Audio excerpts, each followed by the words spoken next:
Going to call this meeting to order. It is 6:06 on Tuesday, September 8th. Meeting of the Board of Selectmen. Okay, so at this point, I'll entertain a motion to waive the reading of the announcement of open meeting recordings. The board would like to do that. So moved. Second. I have a motion and a second. A motion was made by Mr. Clark, second by Mr. Nichols. Is there any discussion? Hearing none, we'll have a roll call vote. Jeff? Stillings, aye. Leah? Waitman, aye. Skip? Aye. Lyndon? Nichols, aye. Rossetti, aye. A motion carries unanimous. Next on the agenda, we have minutes, treasury warrant, and payroll. Entertain a motion. I make a motion to accept the payroll as presented. Second. Okay, I have a motion and a second. Before we vote, I actually do have a question on the treasury warrant. It's just something that I've noticed has been popping up as an increasing expense. We have. What page are you on? I'm on page 6. It's the Department of Unemployment Assistance and Unemployment Benefits.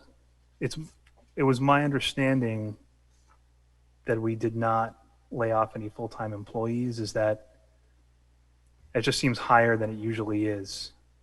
I just want to understand why. Right, I spoke with Becky about that, and I think we had part-time employees that got laid off from full-time jobs. Okay. And I believe that Rutland still covers a portion of that unemployment payment. Okay. So I can, if you want, I can get you a detailed list. Okay, no, I was just curious. So, What, you mean town employees that were part-time? Yes, for instance, we had a part-time dispatcher Okay. that got laid off from her, that terminated employment with Rutland, and then got laid off from her full-time job. Okay. But her time in Rutland was within that year, still covered part of that unemployment cost. Okay. Yeah, thank you. okay. This is Leah. Can I just ask, we don't have any of that stuff on the Google Drive. So if you're going to be referencing it, can we just have it on the Google Drive to see, please? Yep, I did put the warrant on the Google Drive. I'm gonna make sure that you have access to it. I think I have the warrants, but I don't know how much detail. Okay, I got them. Never mind. Thank you. Sorry. Got it. Okay. Any more questions? We have a motion and a second. Hearing none, we'll have a roll call vote. Jeff? Stillings, aye. Leah? Waitman, aye. Skip? Aye. Lyndon? Nichols, aye. And Rossetti, aye. Motion carries unanimous. We have approval for the minutes from August 24th. Those are in front of us. I think those are also in your Google Drives for those participating remotely. I'll entertain a motion to approve these, or if there are any changes, we can move these forward. I make a motion to approve the minutes of August 24th, 2020 as written. Second. We have a motion and a second. Is there any discussion on the meeting minutes? Hearing none, we'll have a roll call vote. Jeff? Stillings, aye. Leah? Waitman, aye. Skip? Clark, aye. And Lyndon? Nichols, aye. And Rossetti, aye. Motion carries unanimous. Next on the agenda, we have public comment. Is there anyone here for public comment in the audience? If you are, please raise your hand, and Chief Monaco will let you in.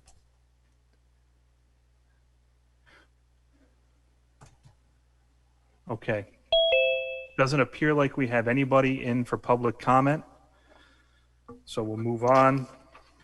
Next up on the agenda, well, we have a TA update, but I think if it's okay with the board, believe Mr. Buckley, our DPW director, is here for a separate item.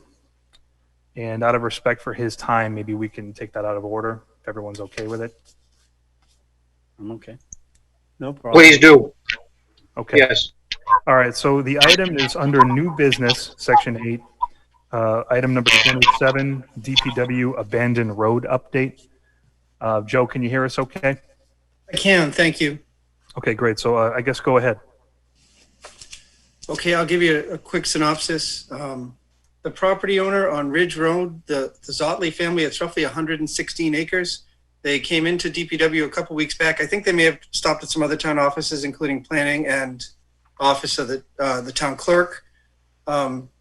They presented us with some deed information and a letter that dated back to 1986, where they were basically asking the town not to abandon or discontinue what we believe is Wachusett Road, which goes from Ridge to the Princeton town line. I think, I don't know, did you forward on the letters and information that I sent, Mr. City? Yes, everybody has. Yeah, I think everyone had a copy of that.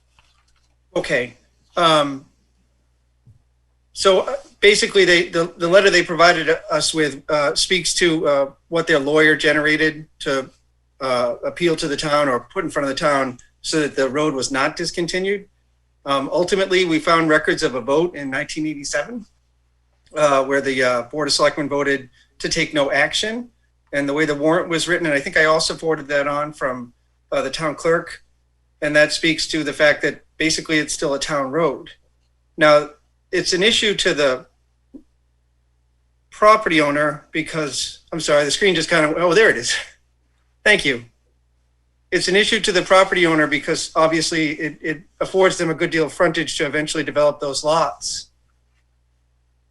So the reason I wanted to bring it before the board and start these discussions is if it is in fact a town road, which it does appear to be, we're going to have to make some improvements and some repairs to bring it at least make it passable. Are there any questions so far? All right. Hold on, please. That seems can somebody tell me why the town website is still up on the screen? I put it up so they could see the map. Oh, okay. Do you want to leave it up because it still just shows the town site? Oh, it doesn't show the map? Mr. Monaco, no, the map is gone. Okay. Select Board, are you all set with the map? Yeah, Yeah. we got one here in the packet anyway. All right. Stand by. A lot of technology going on here, Joe. So plainly, we're going to have to spend some money out there. I did have a brief conversation with the chair in advance of this meeting, and Mr. City made some suggestions that we may want to consider contacting town council or to find out what our legal obligations are. But at least on the surface, it looks like it's a town road. I put together some preliminary stuff that we would need to do. We probably have to get it surveyed and generate a decree plan because we don't have one to refer to. And then we'd probably have to take some trees down, do some gravel, some similar work. Okay. Does anybody have any questions, comments? I mean, this is kind of an odd situation.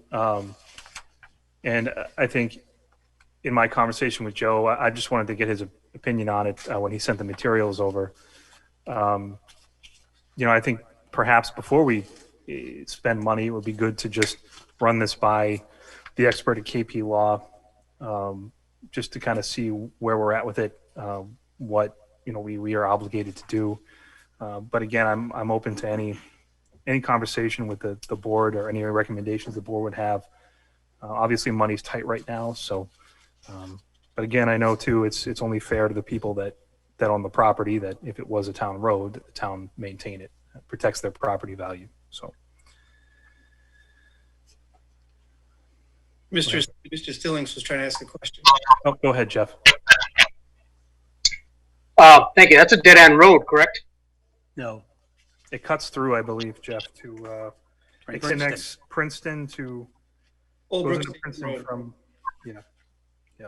It connects to a public road?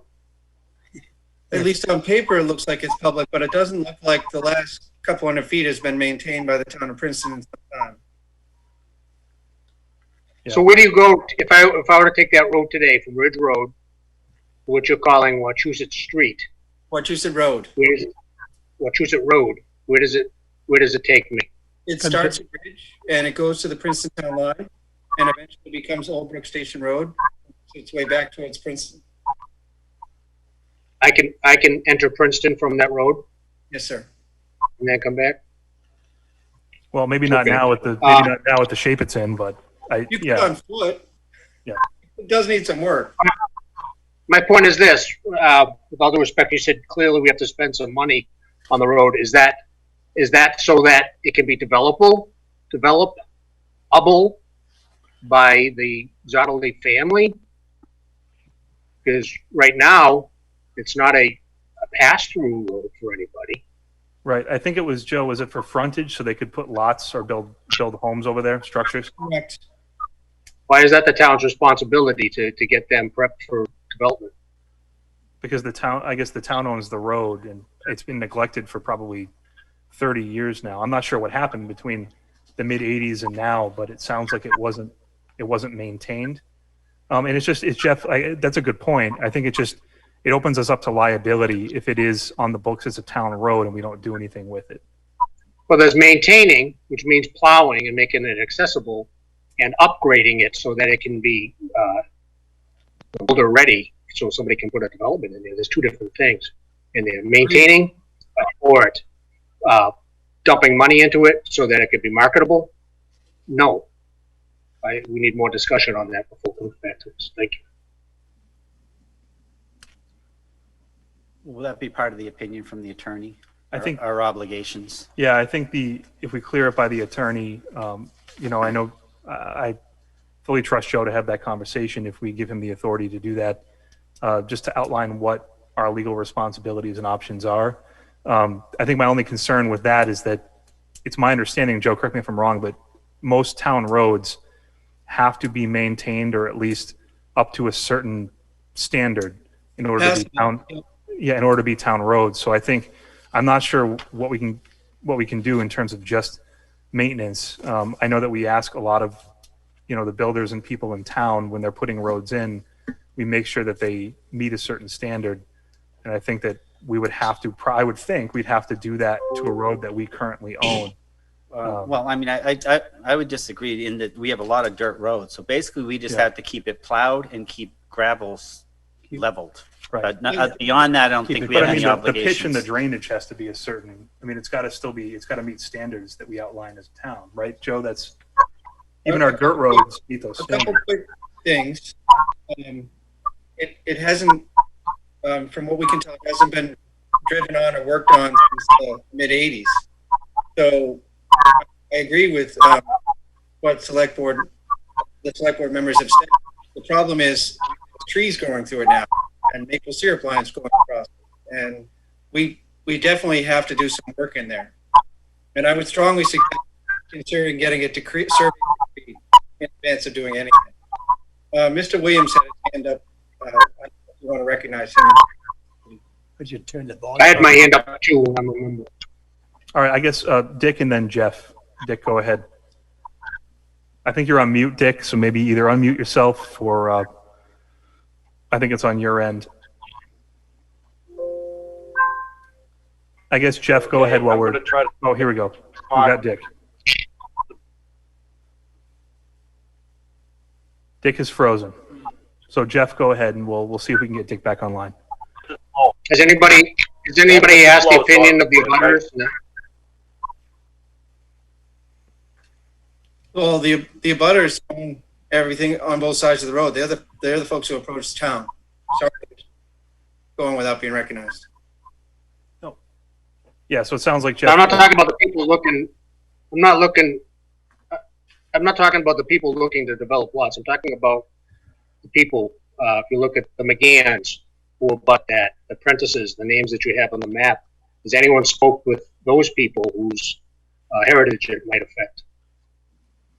I can't speak to that. I don't think they're at that stage, frankly. We'll at least let them know that this is a discussion. We share with them the same information that we shared on the Google Drives, the letter, the map, and the discussion. Mr. Who would do that? Would that be planning? I would think that would, yeah, that would probably be planning. But again, I'm not sure that, this is why I think we should send this to legal first, because I'm not sure of our responsibility in notifying abutters if we're just maintaining a road that we own. It's just such a weird anomaly in that it's been neglected for 3 decades. That I don't know enough about our legal responsibilities to either task Joe or the town planner with it. I think we should send it first to KP Law, and then we'll have a little bit more information for the next meeting, and we can make a decision as a board. Well, are we maintaining it or are we upgrading a road? That's the difference. If Well, we're just it sounds- maintaining, sure. It sounds like we're it would fine. need to If be, we're upgrading for development, if there's trees growing in the middle of it and it's not traversable, it sounds like it would need to be cleared and made traversable again. cut it. Yep. Go ahead, Leah. That's maintaining.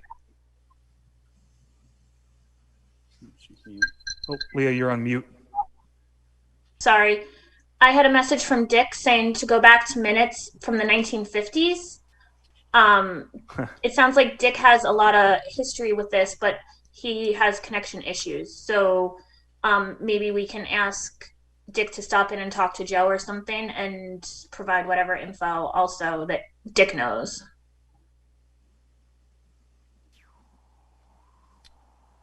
Okay. Yeah, I got a thumbs up from Joe. So I guess, do we have any more questions, concerns? I mean, we don't really have a lot of information.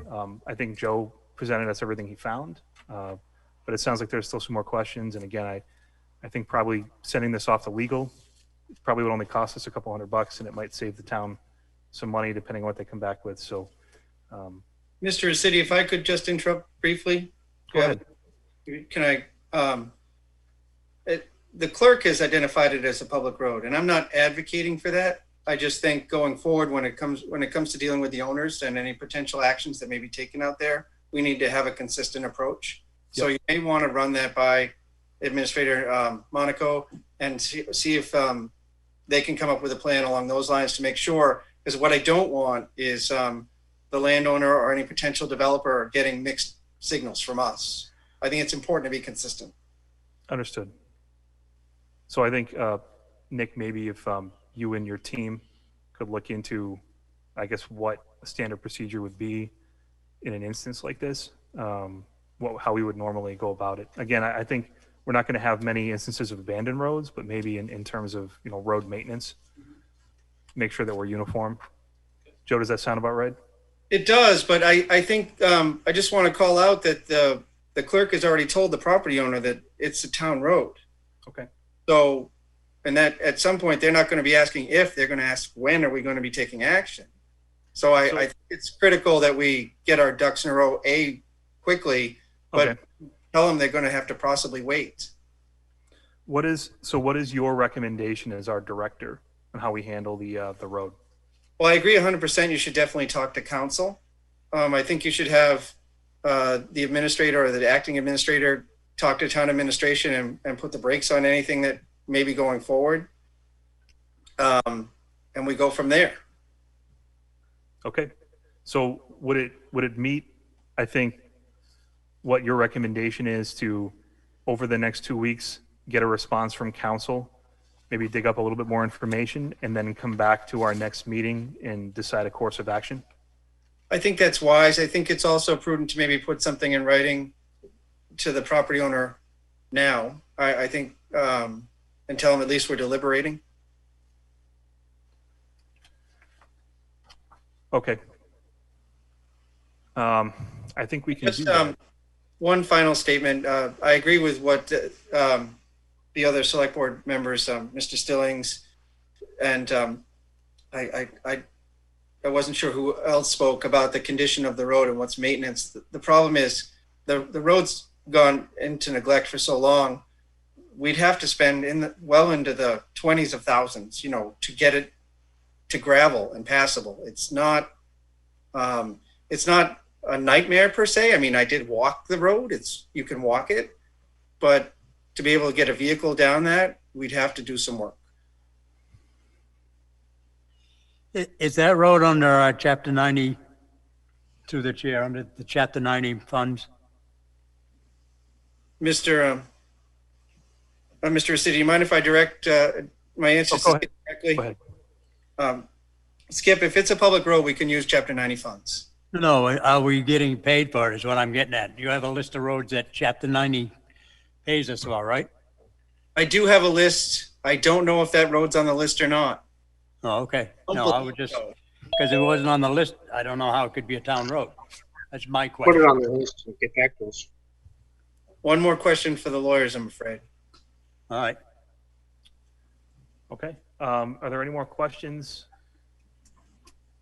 To answer, if I could just clarify on Mr. Clark's question, whether it's on the Chapter 90 list or not, it is called out in deeds, and it was originally on an official map, and the town went through the exercise of trying to discontinue the road in '87. So they've already created it may not be on a Chapter 90 list, but technically it does exist as a town road.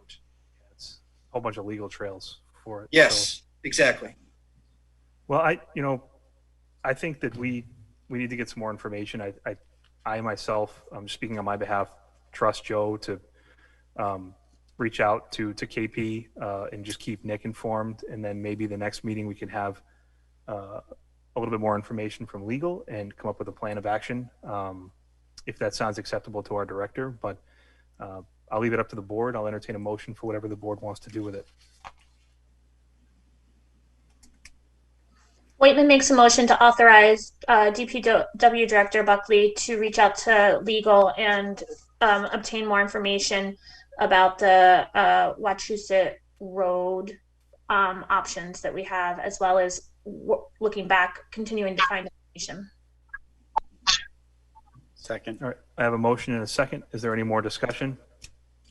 Mr. Rossetti, if you could please just put in the minutes that you asked the town administration to reach out to the property owner, and that we're all of the parties that might be doing any type of review are on the same page. Okay. Will do, Joe. And Thank you. Nick, I guess we'll reach out to the property owners. Okay, we have a motion and a second. Is there any more discussion? Hearing none, we'll have a roll call vote. Jeff? Stillings, aye. Leah? Whitman, aye. Skip? Clock eye. Lyndon? Nichols, eye. And Rossetti, aye. Motion carries unanimous. Thank you, Joe. This is a kind of an interesting little issue. So You don't Really- see these every day. no, you don't. But has this, just real quick while you're there, has this ever happened when you were in Worcester? I know Worcester's got a lot of private roads, a lot of side streets. I don't know if you dealt with something like this before. Not for me personally, no. Worcester's it's a city, and most of their roads, public or private, were very clearly laid out and deeded. That's not the case in many places within Rutland. So it's a horse of a different color. All right. Well, thank you so much again for coming in. And if there's nothing else, we'll move on our agenda. We'll go back to item number 6, which is the town administrator update, which is next in our going back into order here. So, Chief, leave it up to you. Thank you. First thing I could do, if I could backtrack to the warrant, Treasurer Collector Becky was listening to the meeting. Mhm. She corrected me. We did lay off several employees from the Safe Place program, since it was based out of the schools and schools are closed. So they accounted for a big chunk of that Okay, thank you. figure. That now, are those employees paid through the town or through the rec department? I believe they're paid through the town. Though I'm not 100% sure. Yeah, I would double check on that. I thought that came out of their own funds. Their own funds. But Right. either way, we pay for the unemployment. It would still be town benefits. But we don't pay the wages, but we're going to pay their unemployment. I believe that's the way their employment is structured, in that they get paid, if they are paid out of the rec funds, they get paid through the rec fund, but they still get the town, the insurance, the benefits, things like that, is my understanding. I guess that would be a finance committee question too, because they're the ones that. We do have Karen on the line, but I'm not sure if she wants to weigh in. Well, I can tell you that they are a revolving fund.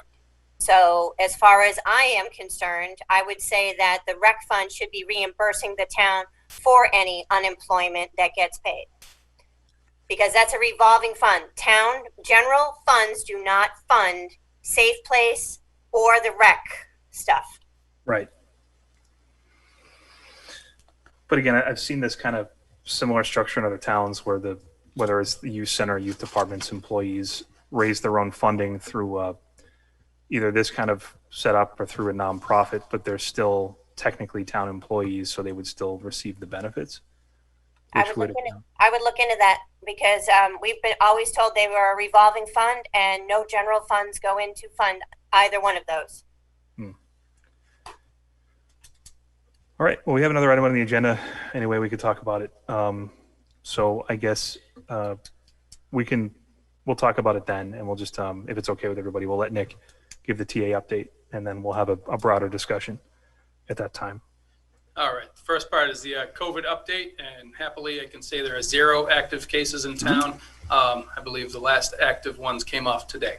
So that's excellent. Yes. Awesome. Hopefully we can keep it that way. And then as far as buildings, the library has opened up. So the library has opened. Yes. So that's also excellent. It's almost fully open. So perfect. Next update is the current process and the search for the town administrator. As you know, we have a town administrator review committee. The review committee took in 22 applications. They narrowed it down to 7 candidates. Out of the 7, one of them dropped out, and the review committee did preliminary screening interviews of 6 candidates. And the committee will be meeting later this week to cut that 6 down to probably 3, which we will then present before the Board of Selectmen for interviews. So I think if I can add on to that, Please. What the intent was for the board, I know Jeff had asked about this our last meeting, and I believe if the TA subcommittee is ready after this week's meeting to present the 3 to the board, we could schedule a meeting between now and then. I have to check to see what would be appropriate for executive session, but just to discuss the process moving forward, how we want to handle those interviews, because we could potentially start those publicly at our next board meeting or schedule a special meeting solely for the purpose of those interviews, obviously being a public meeting. And a special meeting would be better. So just to get the board updated, we're pretty close. There were some tremendous applications that were received. A lot of, as Chief said, 22, which is a lot. So, okay. All right, that's all I got. All right. That's there. Old business. We have the marijuana RFI update. We have 2 different updates, one for caregiver patient connection, which is the retail license, and one for mass home growers, which is the cultivation license. Through the chair, I want to recuse myself on anything to do with the marijuana RFI update. Okay, thank you. Yeah, go ahead. Okay. All right. Regarding the caregiver patient connection retail license, I believe that somebody is also here from that company. I saw, oh, there she is. So we'll probably call on you shortly, Catherine. So I communicated with K&P, who has been negotiating the HCA on our behalf, and the indication I got from K&P was that CPC is likely to receive retail licenses in 2 other communities. They already hold one in a 3rd community, which would put them at the 3 license max allowed by the Cannabis Control Commission. So CPC still wants to do business with Rutland, so they're proposing that we give them some time to potentially provide an alternative entity to enter that HCA with. If you'd like, we could call on Catherine to speak to that. I also see somebody with their hand up named Owner. I'm assuming that's probably somebody involved with caregivers. Yeah, I'm not sure. Can you hear me? Yes. This is Dean Iandoli, otherwise known as Catherine's husband.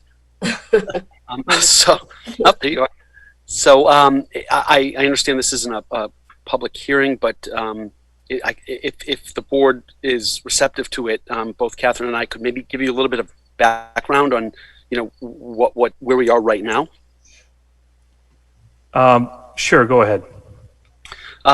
So I'm not sure if the board's aware of it, but the 935 CMR 500, which are the regulations governing the cannabis industry in Massachusetts, they're pretty strict that an entity can only hold 3 retail licenses.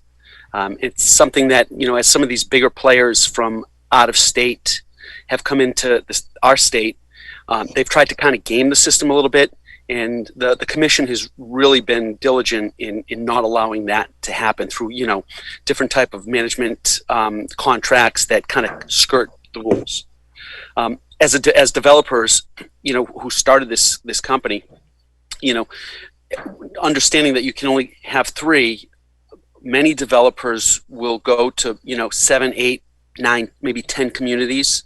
They'll submit RFPs hoping that they'll get their 3.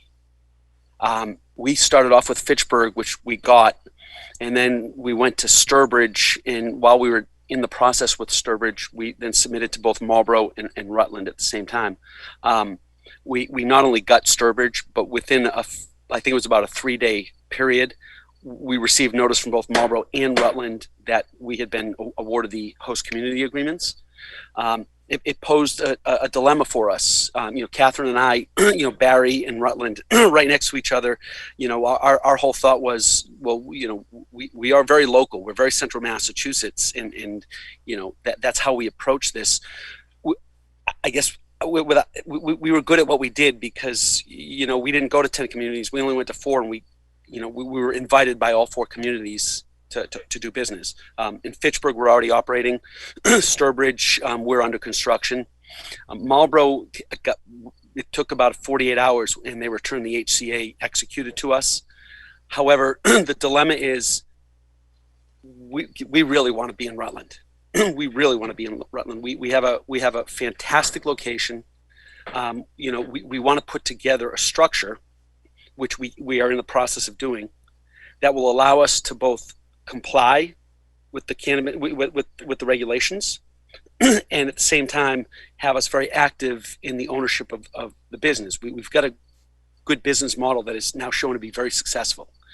So the commission requires that after 3 licenses, an entity can't control another entity. However, they can have certain amounts of ownership, which each person can own up to 9.99%. But they can't control it. So Catherine's idea was to almost co-opt this and try to create an opportunity in Rutland for people who are pretty local to invest in the retail operation, and at the same time we can still continue to bring our expertise, and for lack of a better term, that we've gained up to this point.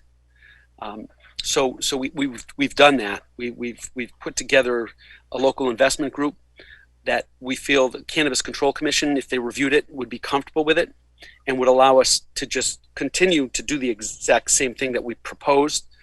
The only difference would be the structure, the ownership structure would be slightly different. And that's kind of how we got here. And I know Catherine, I'm speaking for her, but we do feel strongly about being in Rutland. My family has honey farms across. Well, they used to have honey farms across the street when we owned it, and they always liked that location in Rutland. And we've worked with Blair, and we've designed a new building that will be across the street from the plaza where it's zoned for it, and we think it's going to be a really, really great project. All we're asking is that the board just consider that, given the rules of the CCC and our desire to comply completely with them, that they consider just allowing us to restructure the company that was originally approved by your board. Thank you for listening. I guess the only concern that I would have, we put the project out to bid, and the company that responded to the RFP is the company that cannot hold the license. So my concern, and Chief, you and I talked about this a little bit, is are we opening the town up to legal liability for the other applicants that applied for the retail license to come back and say, you awarded this entity, you gave it to a different entity that didn't even apply, and now we want a fair shake as well. Because it, to be honest, it feels like you kind of Trojan horsed us a little bit with the way this was handled. And I understand why you did what you did. Marlboro's a much bigger community. The market's obviously a lot different out there. I just feel like the town acted in good faith, and I do not. My concern is that we're putting the town into a legal liability. So again, I'll leave it up to the board. But I really think in this instance, the correct way to do things would be to reissue a new RFP to give applicants a fair shake at the retail license provision. Through the chair. That was going to be my question too. I mean, I wasn't really sure what kind of response we had to the notice. Three companies. If I may, though, through the chair as well, Can we just let me interrupt you. Sean, can you hold off for a minute? Sure. Thank you. So, I mean, that was my concern, is not them having the opportunity to resubmit a proposal if they were overlooked, for this particular one. So right, that would be a concern I would have. Jeff, your hand's up. It is. Thank you. I agree with the first half of your statement there, Mr. Chair, in there, that it is a bit of a Trojan horse, and the words sheltering and almost laundering come to mind, that you're trying to bamboozle. How can we make this a subdivision of the company that we have, represent it with a different name, yet we still have a hand in it, etc. Please stop this nonsense. Let's get the town out of this craziness and take no further action on it. It's admirable that the applicant for the HCA is concerned about the 935 Code of Massachusetts regulations and the 3 contract requirements that they don't want to, that they're afraid to offend. It's admirable. But just a reminder that there's a higher entity, the United States government, Title 21, that calls this stuff drug trafficking in there. So when they start talking about how we're able to redirect this so that we can still operate in Rutland, flags need to be going up, please, on behalf of the people, the good people of this town, who are law-abiding members of this town.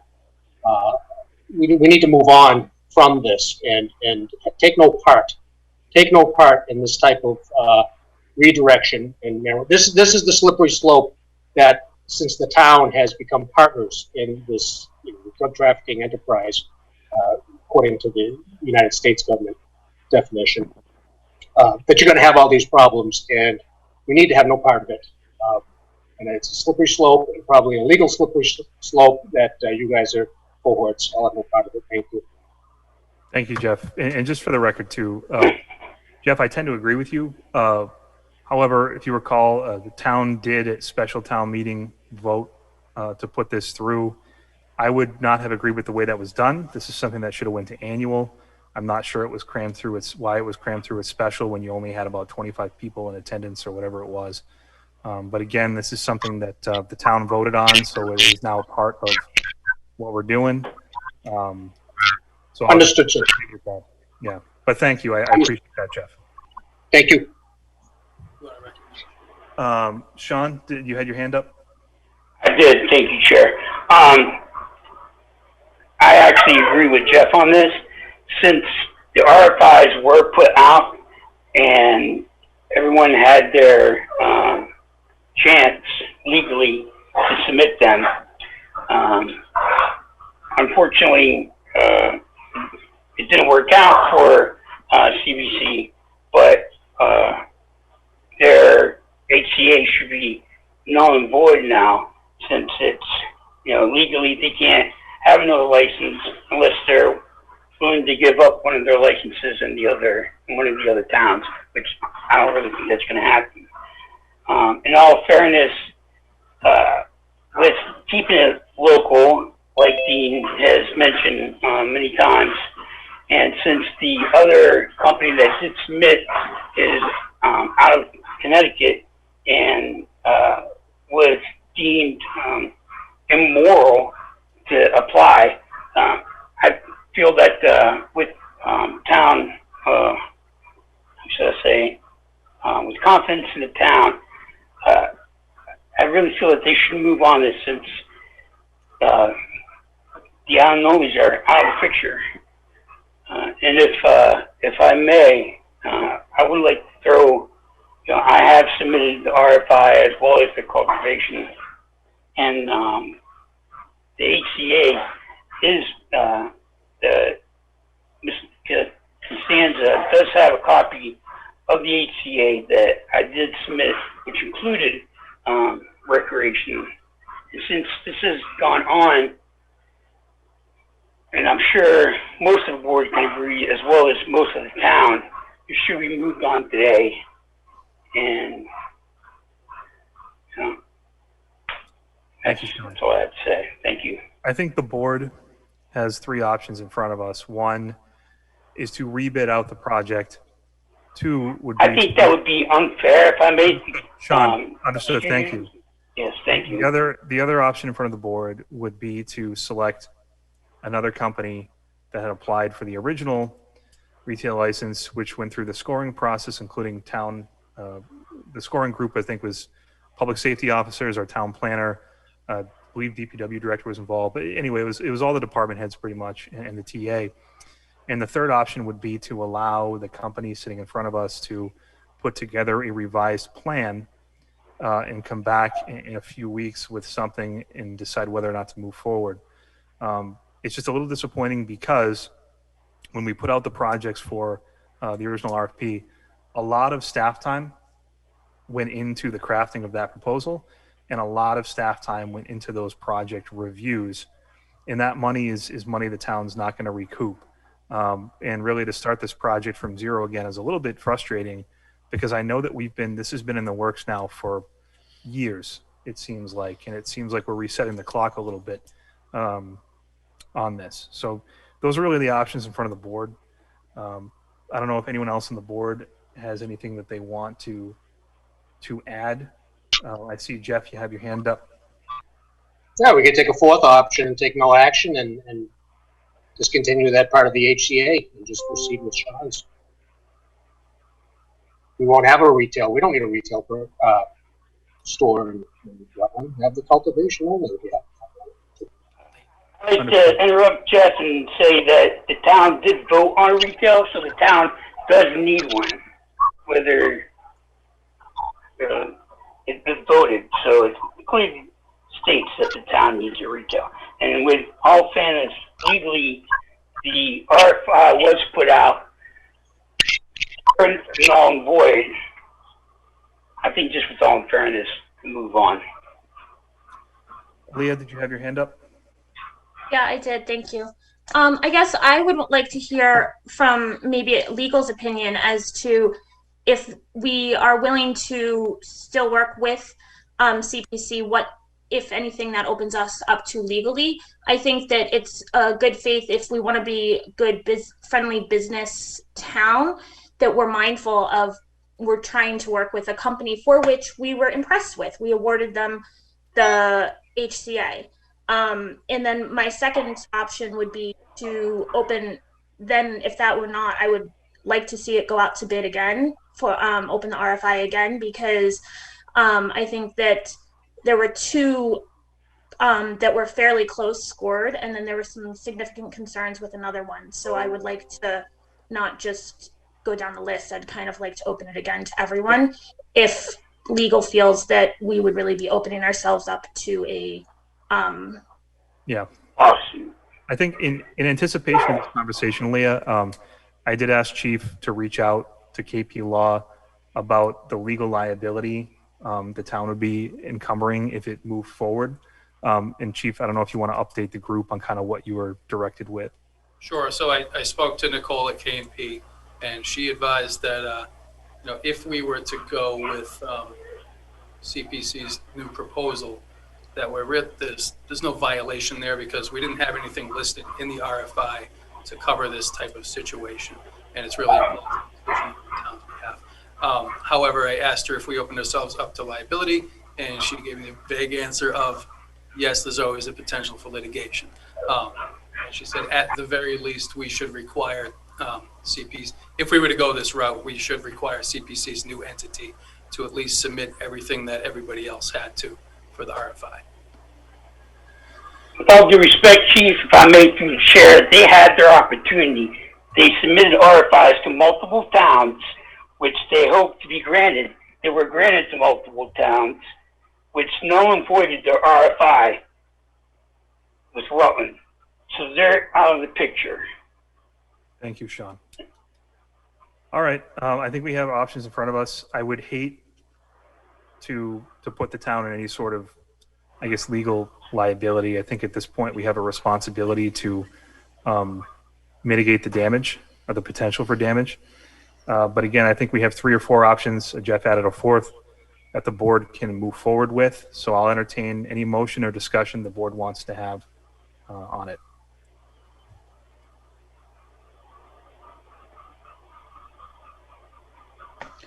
I'll make a motion then.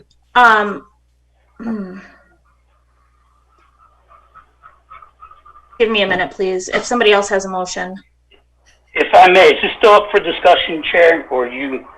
We don't have a motion on the table, so Sean, if you want to go ahead. Yes. Every partner of Mass-Owned Growers is a Rutland resident, is a tax-paying citizen. All partners have been in town for some time.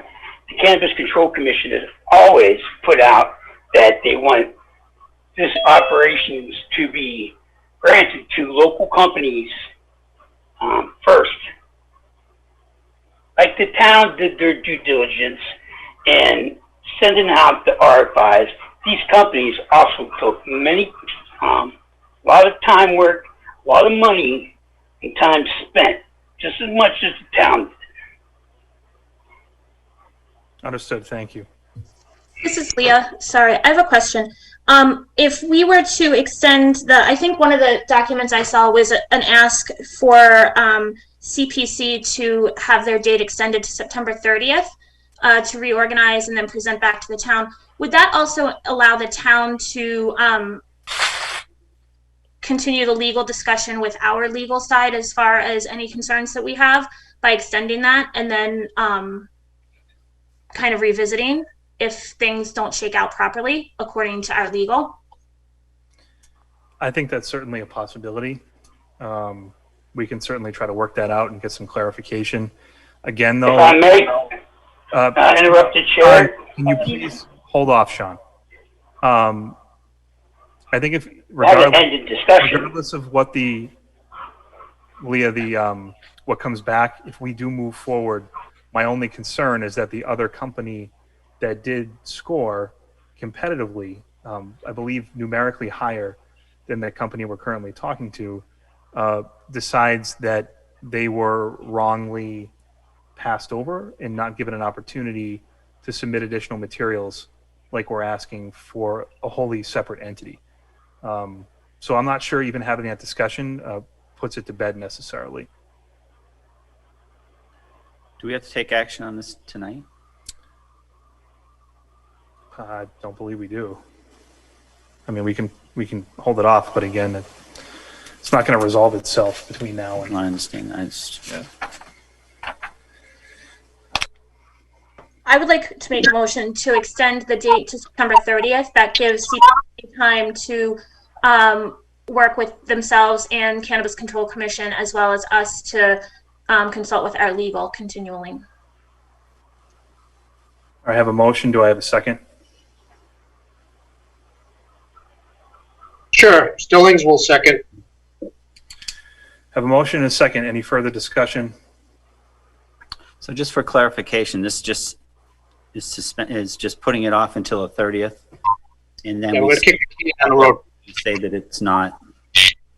We're not going to go with it because it's not the original agreement. Yeah. So basically, we're kicking it down the road. Right.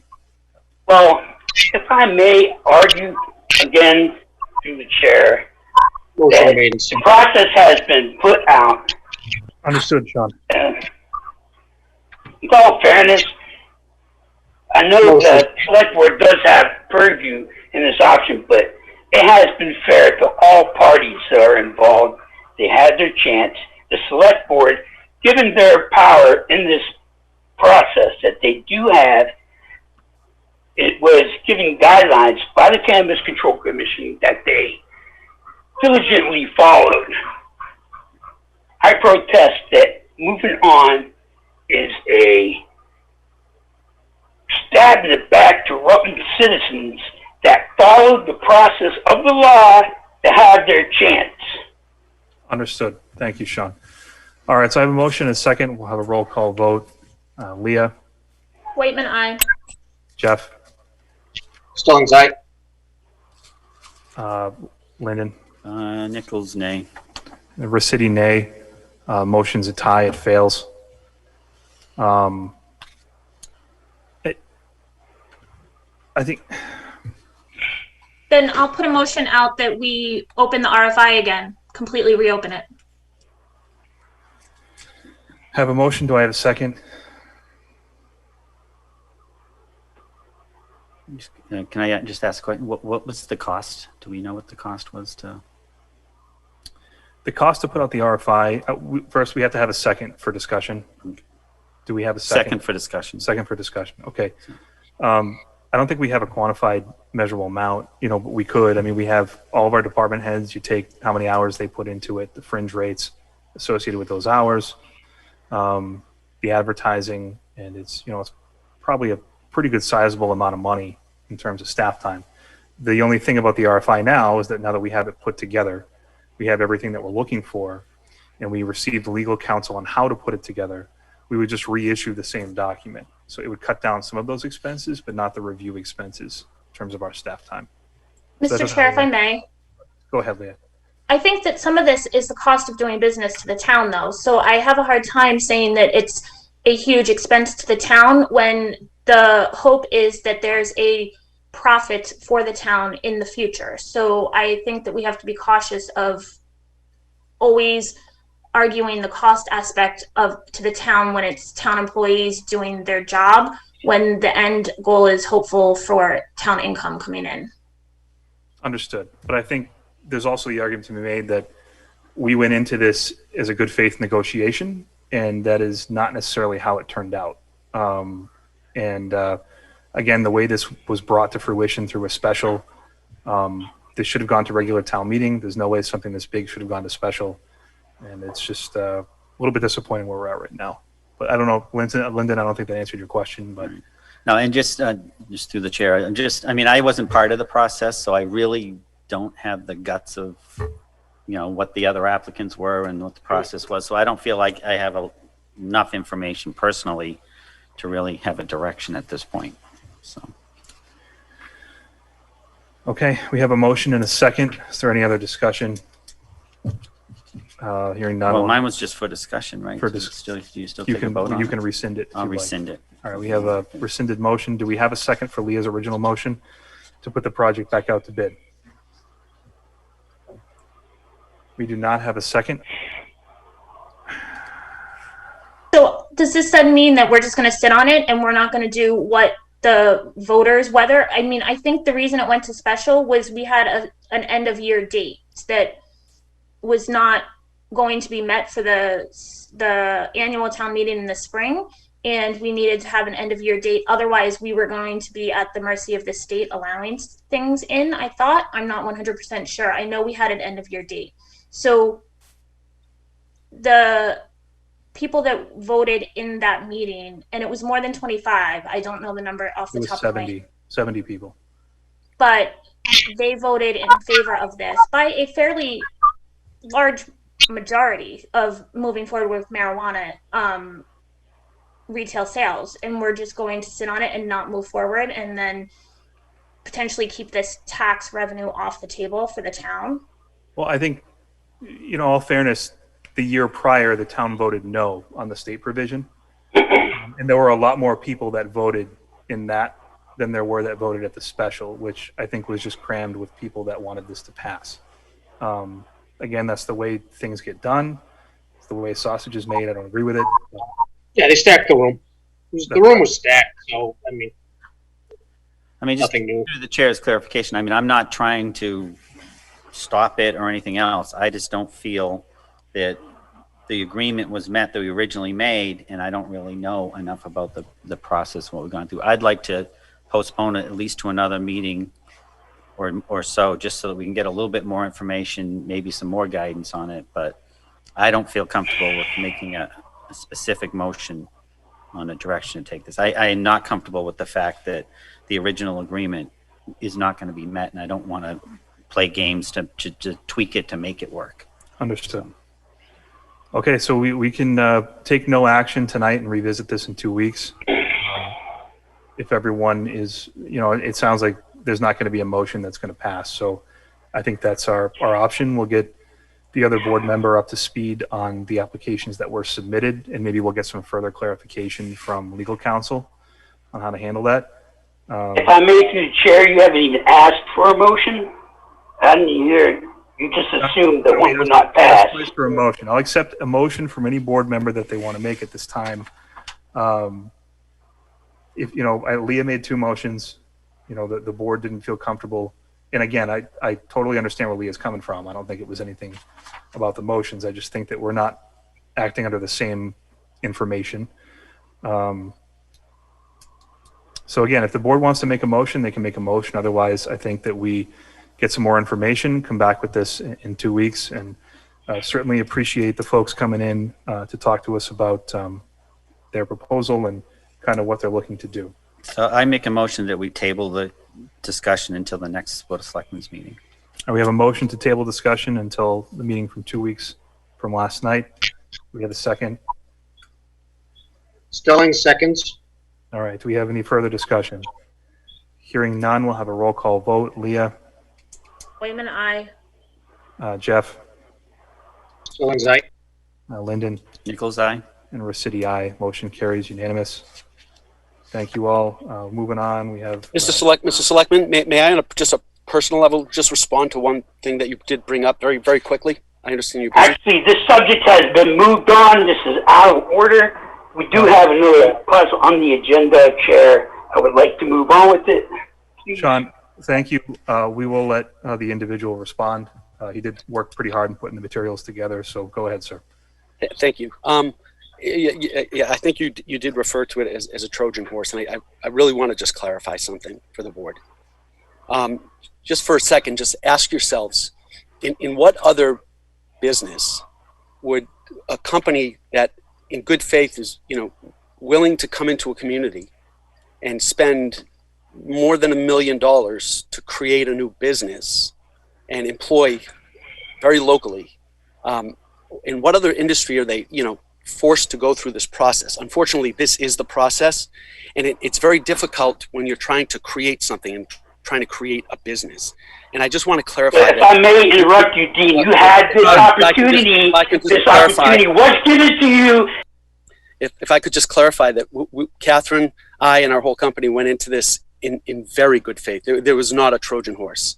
It's really tricky to navigate all of these regulations and the way it's done while you're trying to build something. And I'm just hoping that the selectmen maybe at some point could just reflect on that, because we're still committed to doing that. And if it's going to be another RFI, we will most likely submit again. Okay. Because thank you. Understood. Thank you for that comment. So we had a motion that passed. We're moving on to a new agenda item. Look forward to you folks submitting again if it goes back out to bid. Thank you. All right, so moving on, we have Mass Home Growers for the cultivation license. Chief, I think you have an update as to the status of the community host agreement. Yes. So KMP Law has also been negotiating this HCA for us with Mass Home Growers. And we have in hand an HCA that I think is possibly executable this evening. So I had given you an update prior to this meeting that Mass Home Growers currently did not have a location of the business.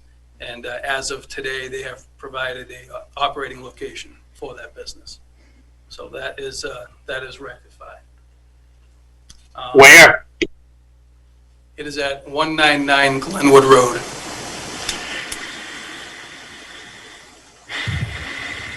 close is that to the school through the chair? I'm sorry, what was that, Jeff? I missed the comment. How far from the school? How close is that to the school? About a mile and a half. A mile from the school? So through the chair, was With all that, due respect, if I may, to the chair, John, it meets all John, regulations to the Cannabis John, Control please. Commission. John, if you could please hold Chair, I on. have, with respect to the chair, Thank you.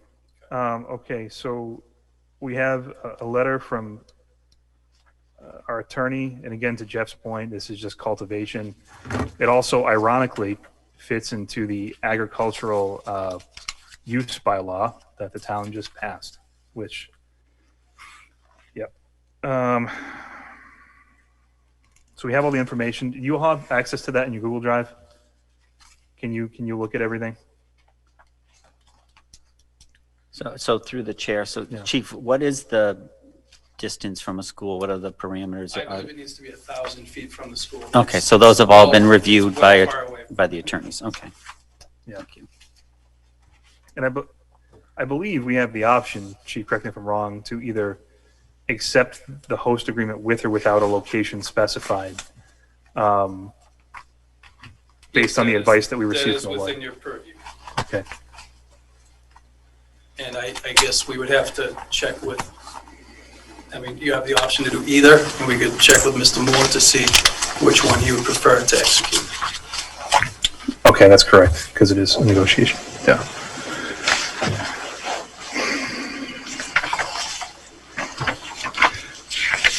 And this is something that Attorney Costanza, so every time I hear that name, I think of George. It's actually Costanzo. Oh, Costanzo. All right, that's better.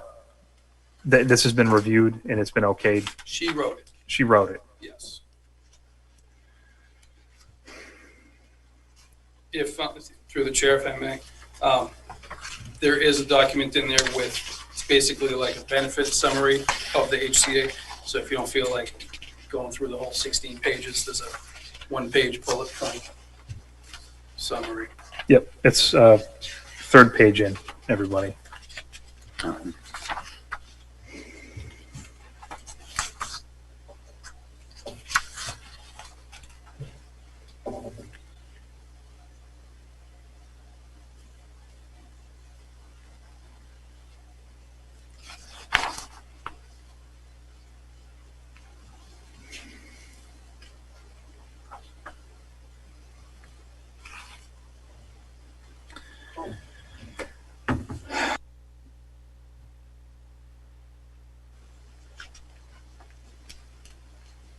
Are there any questions from the board?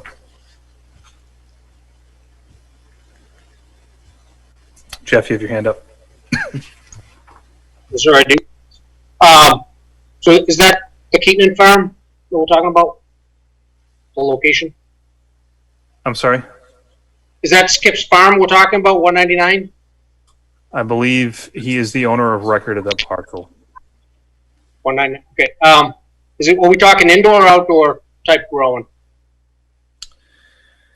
I would defer to either Sean or Skip. I know you recused yourself as a member of the board, but if you wanted to weigh in. No, I'm not. All right, then I'm going to refer to Sean on whether it's indoor or outdoor, Sean. And what type of security can we? Sean, you're on mute. We're going to unmute you. Hold on, Sean. There we go. Go ahead. all right.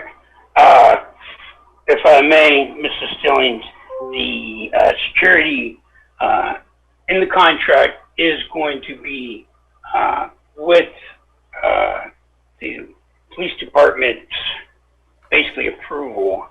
The town is allowed to work with us pretty much in all the aspects of the license process to ensure that will meet every part of the law. I don't know if that answers your question, whether it's going to be indoor and outdoor. In my opinion, where it could be either one, it's our purview.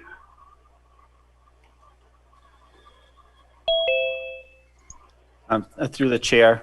Sean, so is there anything in place to prevent cross-contamination? Because I know if it's contaminated with other forms of marijuana. All I can say, Lyndon, is that we will follow every bylaw in the town, as well as 900 CMR, the Cannabis Control Commission.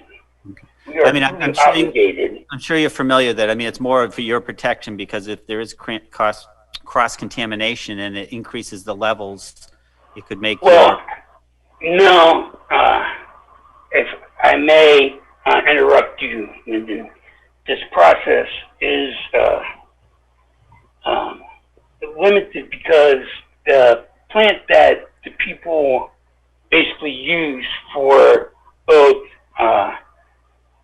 all aspects, whether it's recreational, medicinally, is a female plant. So unless you are intended to cross-contaminate, which I guess they used to do with apple orchards, it's a welcome process. But that process scientifically doesn't really benefit the grower, because then you get a product that's laden with seeds, and it's not exactly what you want. Okay, thank you.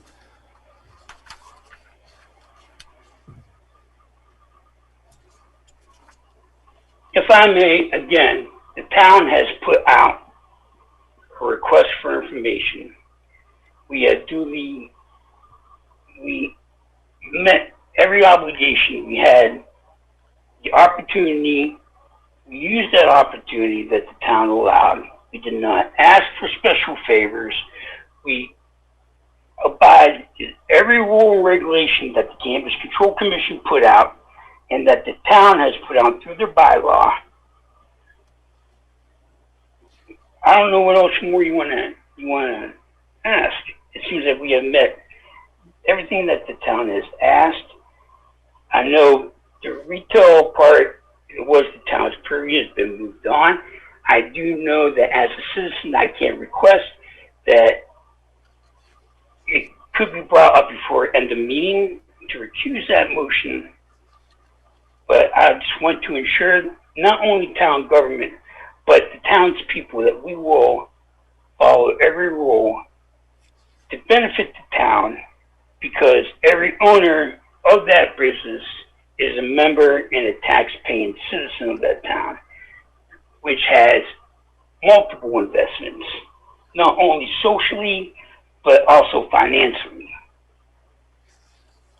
Okay, through the chair, I guess the next question would be whether Sean's going to want to execute it with or without a location listed on the HCA. No, I would like to use either or. Either one's optional. To be completely forthcoming, it still has to be the process that Massachusetts has put out, with all due respect, is kind of back and forth of, not a line process. In order to use the agricultural bylaw, it has to go through zoning. So to give this address before the planning board has a chance to vote on it, I'm not sure if AdCom has any part on that. If we sign the HCA with the address and it doesn't move forward at that address, do we then have to sign a new HCA? Are we being invaded by aliens? That's my phone, and I apologize about that. Would we need to sign a new HCA if they change the address? Through the chair, this is Nick. There is a provision in here if you need to change anything.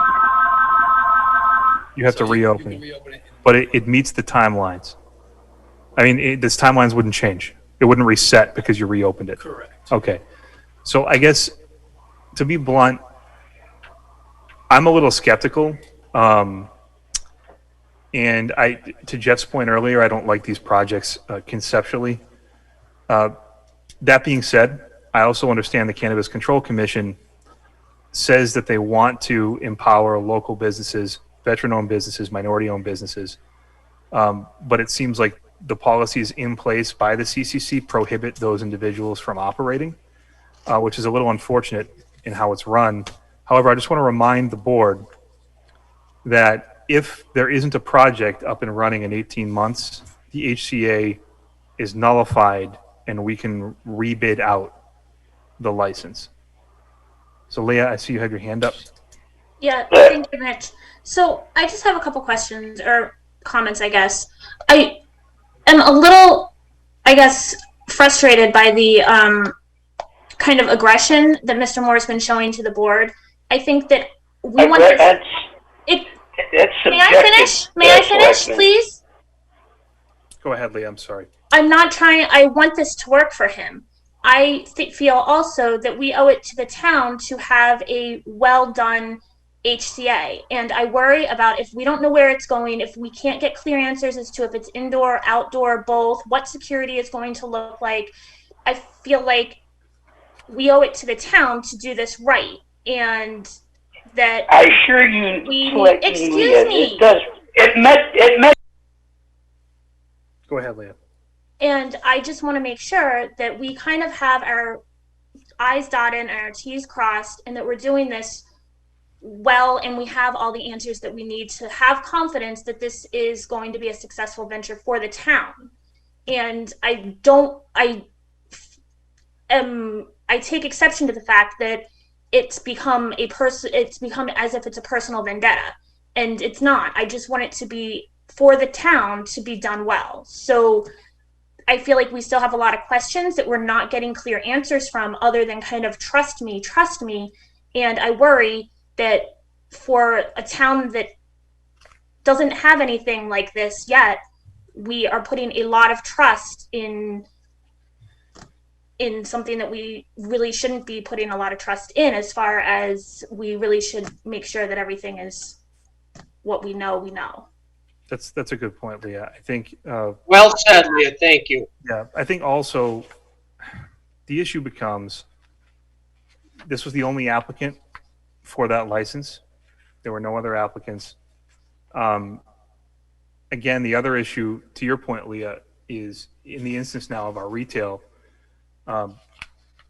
We felt comfortable as comfortable as you could in a situation like this, going with a company who. Again, now we're having to start again the clock at zero. It seems like with some of this stuff, or opening the town up to legal liability. If we had to reopen this RFI tomorrow for the cultivation, it would still take a long time to get here.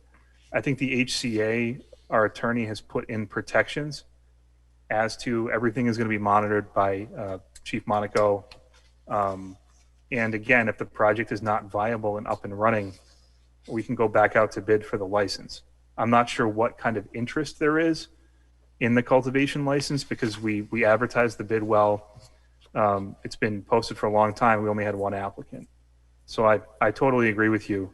And again, I'll leave it up to the board to kind of deliberate and make the decision. But I understand totally where you're coming from with that concern.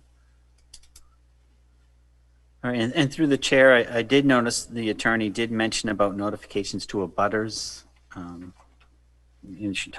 they talk a little bit about what concerns that the abutters might have. So I don't know if that's something that would, once the address is identified, if that goes out sooner than later, or where that falls in the process.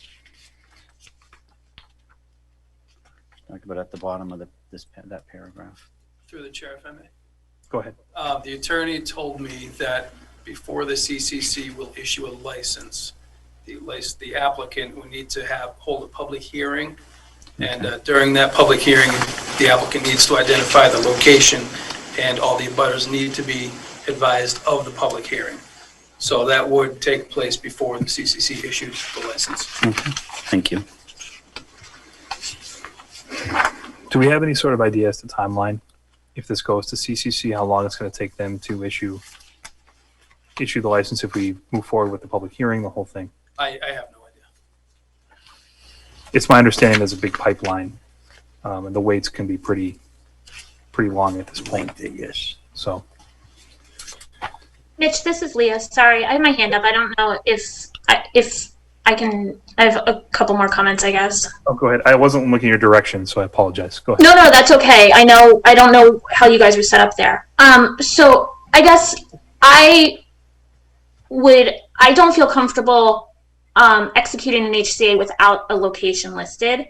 And while I would want to learn a little bit more about this location. It sounds like it would still need to go through planning. I don't know about AgCom, CONCOM, anything like that. So I wonder if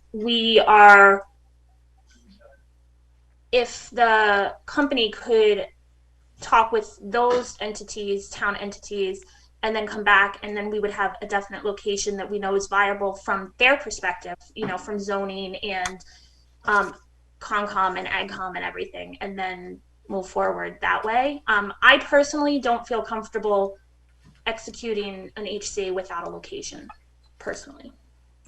Understood.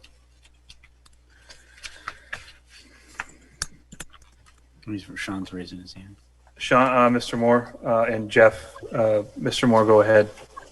You're muted, so we'll let you unmute. Hold on a second. All right, go ahead. I understand that Selectman Whitman has hesitations, but these hesitations have no bias on what the regulations that the town has submitted. The town has put confidence in the ability for a business to have the opportunity to follow the rules. Now, the rules state that I don't need to give a address to start the process. The Cannabis Control Commission allows that part of the license process to be handled last as part of the applications due to certain hardships that a small company could, they put these regulations to help, not to hinder. And it seems like this board has done nothing but hindered this process. They have made it clear that they're willing to change the rules because they don't like it. Well, I'm sorry. If you don't like the law, you can change it. But there is a process that you have to go to in order to change the law. It does not take away the opportunity that a citizen has to use that law at a certain time, which that time has been put out by the town and it has been met by this applicant. Every process that each of the select board and members of other boards in the town has put on a company that has submitted RFIs within the allotted time has been met. Thank you. Jeff, you had your hand up. Yes, I did. Thank you. Totally agree with Leah's last statements regarding the location and getting more information before we even take any further action in there. Location. The law says that I don't have to give. And if I may, you set precedent. Oh, thank you. Jeff, go ahead, finish up. Thank you, Mr. Chair, for doing that.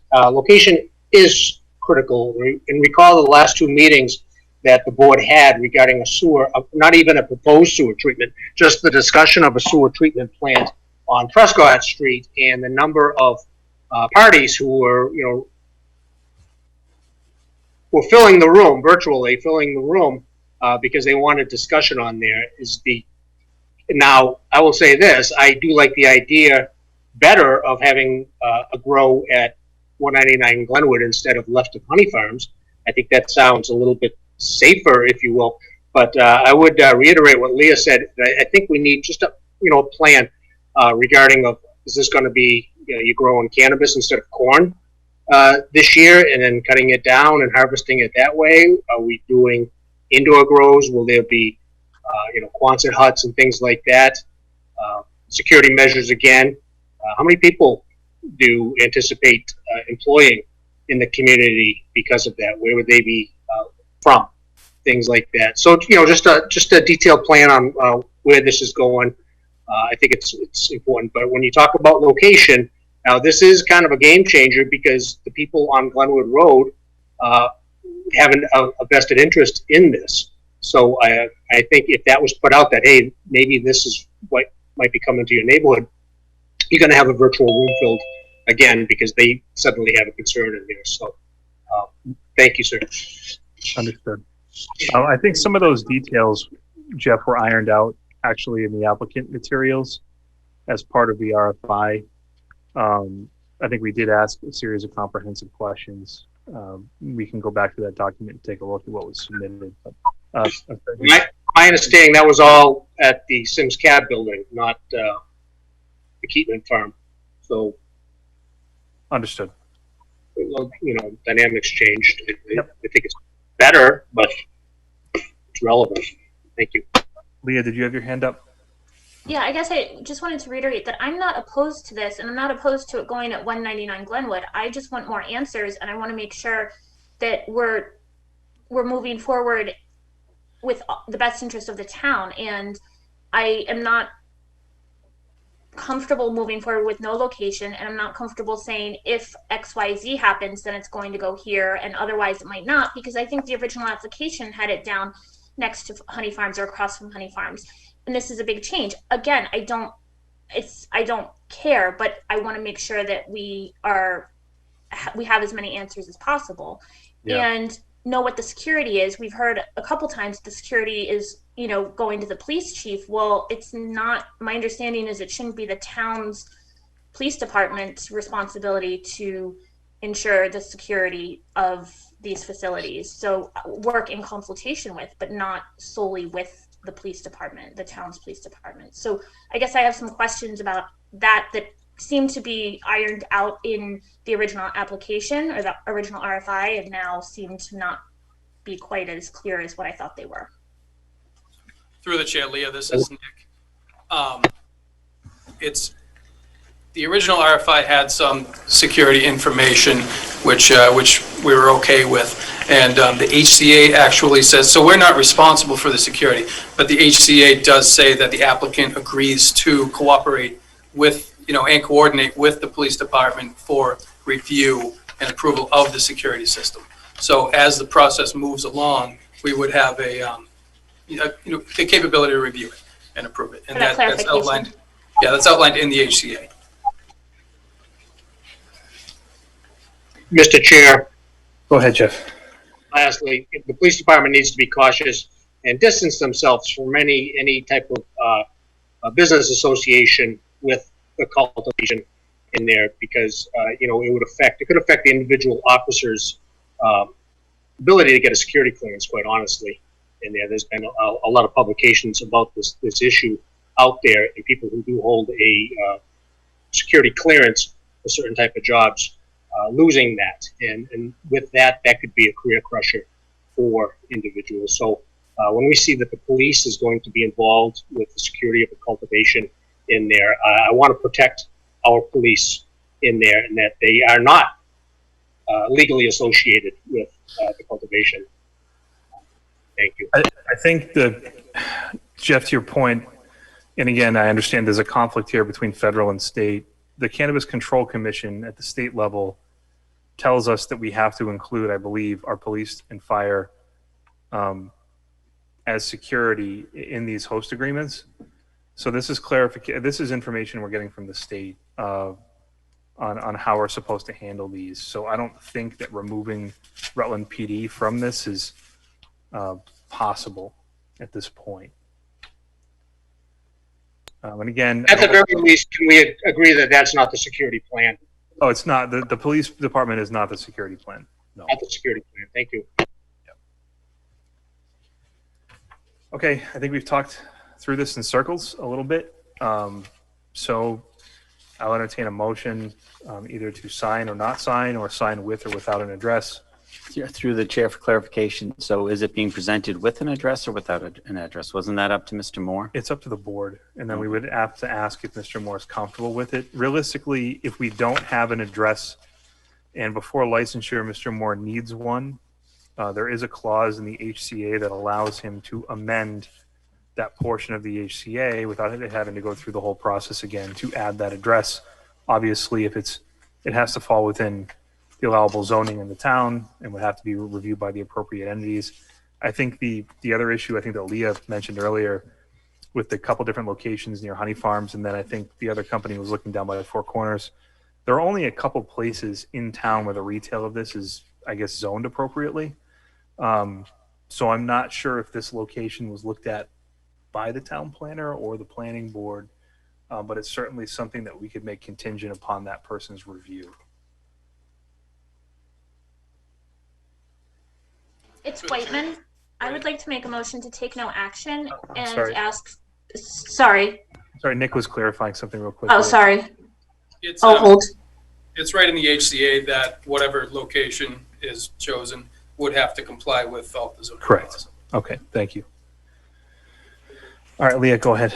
I'd like to make a motion that the board take no action this week and ask Mass Home Growers to reach out with their proposed location to Planning Board, Concom, AgCom, and Town Planner, and then come back to I would be willing to entertain a relook next meeting for this. I just feel I need more answers, so I make a motion for no action tonight. Understood. Stillings seconds. All right, we have a motion and a second. I'll just remind the group, for the discussion, we did not require this as part of the RFI materials, so I'm not sure. I agree with the point, but I'm not sure it's fair at this point to ask for additional provisions to be thrown in after this has been negotiated. But we have a motion and a second. I'll have a roll call vote if there's no other discussion. Is there any other discussion? Hearing none. Leah? Whiteman, aye. Jeff? Stillings is aye. Lyndon? Nichols, nay. Recity, nay. Motion is tied. It fails. I'd like to make a motion for approval with a designated location at, 199 Glenwood, contingent on review by all boards regarding eligibility of the site. So I guess, Leah, I'll second that just for purpose of discussion. I think, Leah, that still gets to the same end goal, making sure that all the other boards and commissions are okay with the site and have reviewed it. So is there any other discussion? Hearing none, we'll have a roll call vote. Leah? Whiteman, yay. Jeff? Stillings, nay. Lyndon? Nichols, yay. And Recity, yay. Motion carries 3-1 with one recusal. All right, that was a long discussion. Thank you, everybody that was involved. We'll move on. Let me just get my bearings here for a second. Okay, moving on to detailed town audit. This is an update. Item number 18 under old business. Do we have an update on? We're going to check to see if it were CARES Act reimbursable. So maybe we can do that. Keep it on the agenda for 2 weeks from now and get some clarification. I know Mike had reached out to a couple folks about that. So we'll just keep that on the back burner, and then we'll talk about it in a couple weeks. I didn't mean to spring that. I apologize. Just through the chair, one question. Will this cover all accounts, like even like water, sewer, rec, all? I think that would be, in my opinion, that would be appropriate. I think that's the discussion we had about a month ago when this was brought up. So I know now we have part-time accountant and we have a new TA coming in for the, second time in 2 years. So, Thank you. all right. New business. We've already talked about the abandoned road. We have cultural council appointments. We have a few people that have submitted materials to be part of the cultural council. There are a bunch of open seats on that council. It looks to be in your folder. If you take a look, we have both the chairperson of the cultural council recommended the individuals for appointment. So I think in front of us we have Faith Mayer and I believe Patricia Sinclair with recommendations. I'd like to make a motion that we approve appointments of Faith Mayer and Patricia Sinclair to the Cultural Council. Second. I have a motion and a second. Is there any discussion? Hearing none, we'll have a roll call vote. Leah, Whitman, aye. Jeff, Stillings, aye. Lyndon, Nichols, eye. Clock eye. and Ricity, aye. Motion carries unanimous. Congratulations, folks. Okay, next up we have CARES Act funding. I know that the board requested at the last meeting an updated expenditures for this funding pool. We also have Chief Knipe here in attendance with if anyone has any questions. So it looks like, just to total it up, that we have a total from CARES Act funding of $193,000 in expenses, and that's a separate pot from FEMA. Is that correct, Chief? Correct. Okay, so does anyone have any questions on the line items that are here? Anything that's been put forward? Sorry, Mitch, it's Leah. What was the total? I know we've been through this, but what was the total award amount? Total, was it 750? I believe it was 7, but Chief, do you have the amount? Rutland's total was 788,000, right in that area. 788. That we would be eligible for to apply for if we met the needs. It's not a guarantee that we get that. Understood. If we had the expenses that qualified for the reimbursement, that is our threshold. We are also eligible for technically an unlimited portion of FEMA reimbursement based on meeting the FEMA requirements. The CARES Act, right now, FEMA will only reimburse 75% of any costs that qualify, and CARES Act funding can be used to match the town's 25%. And that's what is broken down in the sheet that you have that says FEMA and CARES Act at the very top. That's basically the broken out 75-25 in the different categories. What was initially applied for in phase 1 back at the end of May, early June is listed in these categories. And this is just the way the state's form prints it out and how they actually went through all of our requests and determined which were FEMA reimbursable and which were not, and which would be 100% CARES. So this is pretty much where we're at. So of the 193, technically, if you to look at the total, it's like almost $380,000 approved in the first phase. And as of today, we've only spent about $180,000 total. That was originally approved both between FEMA and CARES money. Okay. The acting TA and myself had a meeting with the Dan Haynes, our town accountant, to discuss some of these issues. And we have some reporting criteria we have to submit to the state. We have to submit all expenses through June 30th to Department of Local Services by the end of this month. And then all expenses through September 30th have to be supplied to them by October. They're anticipating opening phase 2 for the second round. That is looking to be late September, early October. And we're just starting to get a picture of some of the ideas and some of the costs that will be coming down through December 31st. Some of the big highlighted issues is the town, any individual or any employee that was laid off due to COVID-19, because the town is self-insured on the unemployment fund, we have to pay that portion, but that is covered under the CARES Act. The other thing, the town clerk has got an unfunded issue regarding mail-in ballots due to the COVID-19 provision that was changed in the elections for not only the state primary that was held last week, but also the November national election. So those are some costs that we are working out. Board of Health is really the big unknown right now. Two big issues that are arising is we pay for a town nurse and they do all the contact tracing of anyone that tests positive, and that number varies widely based on the number of cases that we currently have. Right now our caseload has gotten way down, which is a good thing. It's at 0. I think we have one more. Rich told me it would be 0 by the end of the day today. Okay, perfect. Which is a great thing. Now That is way down. It's way down. Yeah. I think our total case count is like right around 68 total in the community. I think we've had.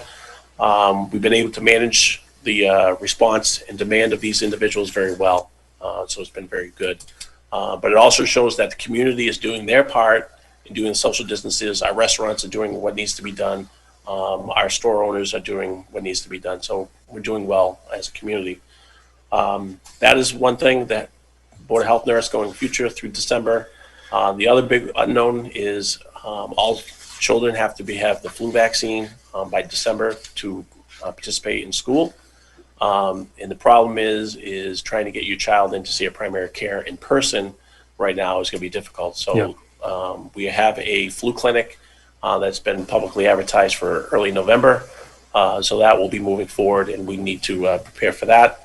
And if everything is coming true, and we'll see in the next couple of weeks with the CDC coming out with potential vaccine by November 1st, that all cities and towns need to be ready for that as well. So those are the types of things that we're gearing up. We've been meeting with the Board of Health weekly to determine their needs and items going forward, and I think we'll be ready to meet the challenge. Great, thank you. I thought Russia already came out with the vaccine. We have no interest in ordering some of that up? Or? Well, we'll see. No, Leah, I see you have your hand up. Yeah, thank you guys. I just had a question, Seth. I think at town meeting we had approved the electric signboard for the town, and that was coming out of CARES money. It was CARES reimbursable. So looking at the spreadsheet, is that listed lumped into the signage, or will that be an additional dollar amount that? No, that is actually.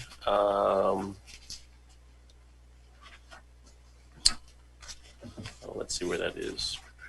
Under line C, where it says signage, the 71,000, 40,000 of that is for the sign. We're trying to get the initial quote that the former town administrator has, so we can track that down and get that project moving. And I think the board and the DPW director will have to determine a proper location on the common for that to be located. What? Thank you. What is the use of public spaces for field hospitals? That is a broad thing that the Board of Health kind of lumped a lot of things into, and it's not technically a field hospital. It's basically for the flu clinic and potential vaccine clinics. So that would be okay. Right now we have planned to use NAQUAG instead of the library for the flu vaccine, just because of the quantity of people and better parking and access. So that we would have to pay for the janitor to open up the building. We'd have to basically pay for staffing and any support items for that period. Who is coordinating if there is a vaccine that might hunt, the hunch is that it will come around election day.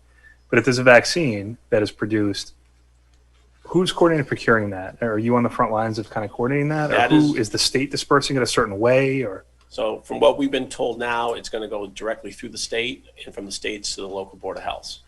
And then from there be dispersed within the communities. That's what we've been told at this point. But we've had those conversations with the Yes. state. Okay, great. Through the chair. As far as like cleaning in the school and stuff like that, obviously there'd have to be special cleaning. It's not. We're not going to rely on the janitor, right? Or do we have somebody that'll go in and do? Yeah, basically we're going to be utilizing the gymnasium and the entranceway, so we would be responsible for any cleaning costs related to that. It would not be a school expense. And the other question I had is I noticed like at the at elections, the voting boxes and stuff like that on the news, everybody was spraying them all the time. We didn't have that type of process going or anything like that. It was That's a town clerk issue. Met with But- the town clerk prior to voting, and she said she was all set Okay. for operating.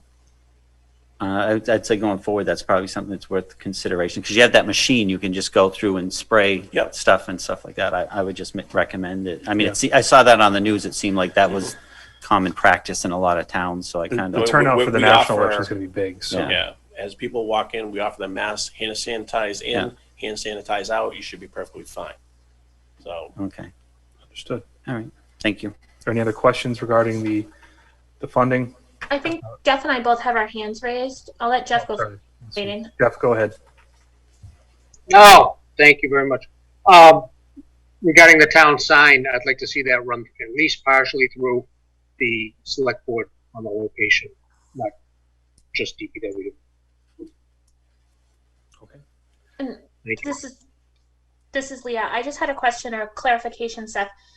Did I hear that the unemployment that the town has paid out, if it was related to COVID related layoffs, could be reimbursed under CARES? So the increased unemployment that we've been paying out, that was just topic at the beginning of the meeting, is going to be paid for out of CARES, or can be reimbursed through CARES? tonight you paid through the warrant a $10,000 unemployment bill, and that $10,000 is being charged 100% to COVID, to the CARES Act. So it's fully covered. Thank you. Okay. Any more questions? If not, we'll move on. Thank you, Chief. Thank you. Appreciate you being here. All right. We have a discussion for a potential date for special fall town meeting. And yeah, Chief, why don't you sit around for a little bit? So we have to talk about what we want to do for a special town meeting. Obviously, annual town meeting went off quite well with all of the preparation and logistical work that went into that. I'm not sure the feasibility of what that's going to look like going into the winter season. If it's possible to have an outdoor town meeting for 3 hours, have folks run their cars in the snow or in the cold. But I'm open to suggestions. I guess I'll start it by just asking the chiefs, can we have a special indoors? Is it safe to do that? Are we putting the community at risk? Is there something else that you would recommend?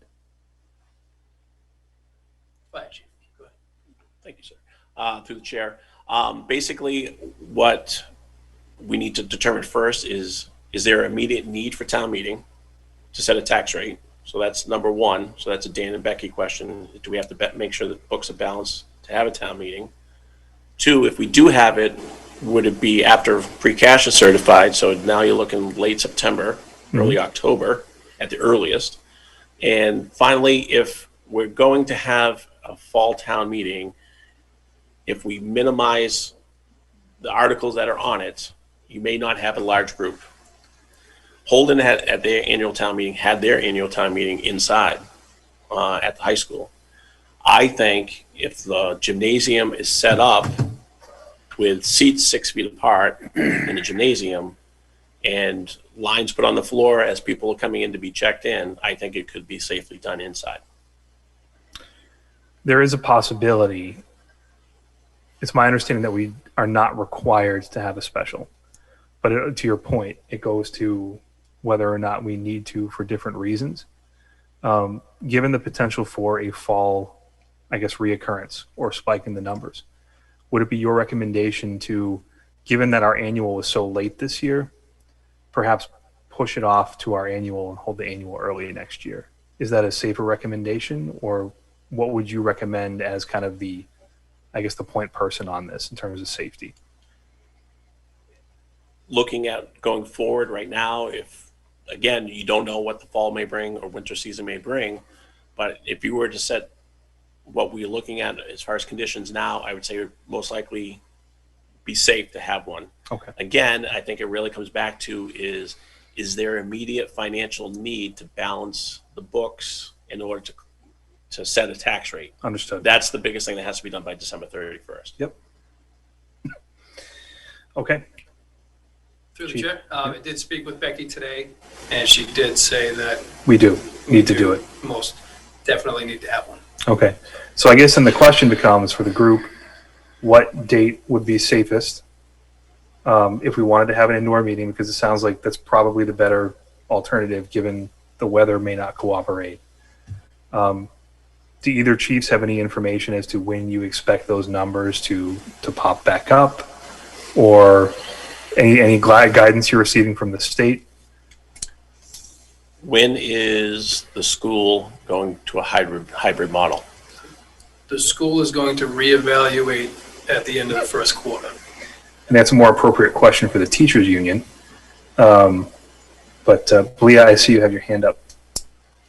Yeah, I was going to say, I think tentative plan is that kids will go hybrid the middle of November. Obviously, that's all tentative.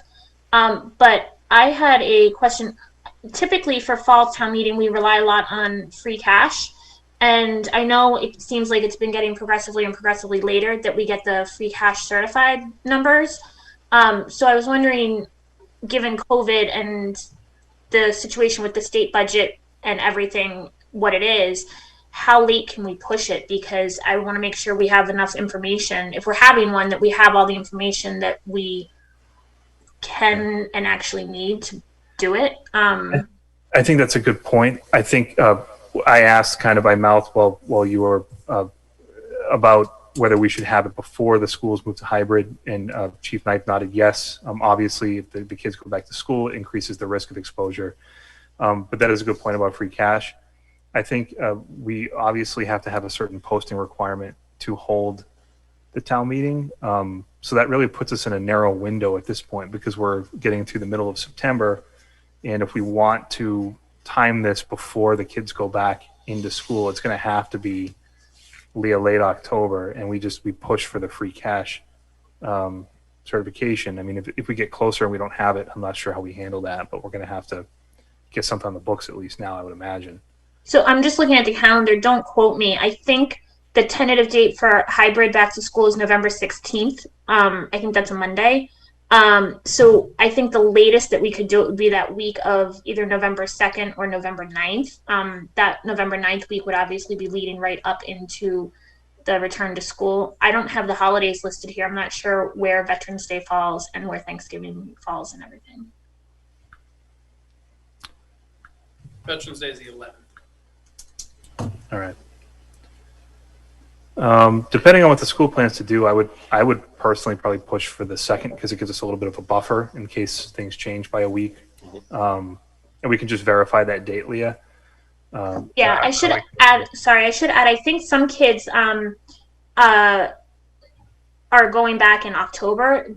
It's not the full cohorts. It's special needs, significant needs, but I don't know the dates of that or anything. So I'm just receiving word too that I totally forgot we have an election, and we probably want to plan around that. So maybe we could not over encumber Anita, because she might get very upset at this board if we do that. So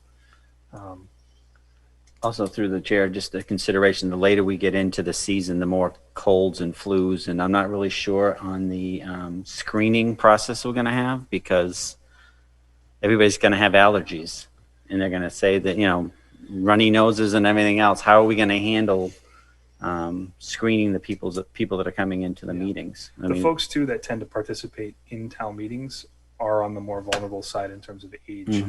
But we want to make sure that we do everything we can to protect those folks as well. So I don't know. Do we have like temperature things, that. guns and stuff? So that kind of screening and stuff could be provided. Yeah, we could do that.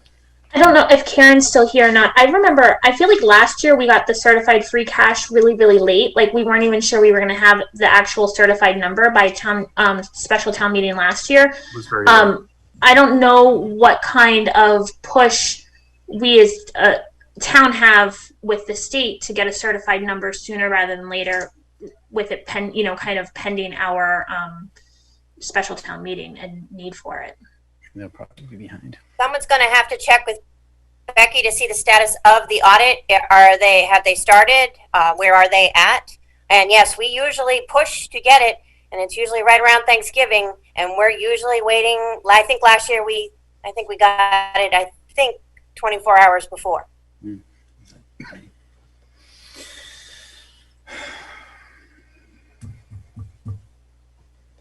All right. I think we have to clearly get some clarification on a few things. But for now, maybe we can focus on a date, and then over the next few weeks, work on getting a clearer picture. And if we have to push it back, we can. I just am a little bit skeptical about if school's going to restart. I really want to make sure that we do this as safely as possible. Last year's town meeting was November 14th. So last year's town meeting was November 14th. All right. The other thing, Mitch, is schools are fully remote every Wednesday, no matter what. So that's not necessarily ideal. But there shouldn't. I don't think the plan is to have any kids in the buildings on Wednesdays. Well, it's more the kids that are interacting and going back home spreads. It expands the risk. It's less about, because statistically children are at much lesser risk, but it's more about the parents. And then you have everybody intermingling at town meeting. I think that was more the concern than the kids being in the building. But that's a good point. Seth, do you have any recommendations as our COVID guru? I would plan November 9th. The 9th? Yep. Okay. So November 9th is being floated by the fire chief. It could come down to the wire with free cash, but again, we'll have to work on getting a clearer picture on that. Is everyone comfortable with that date? Sounds good. I'm fine. All right, let's do that. And then, Chief, if you can keep us apprised as to the logistical planning, Absolutely. anything that we need to do, support we can give you, what you're doing in terms of prep for the site, Okay. I think would be great.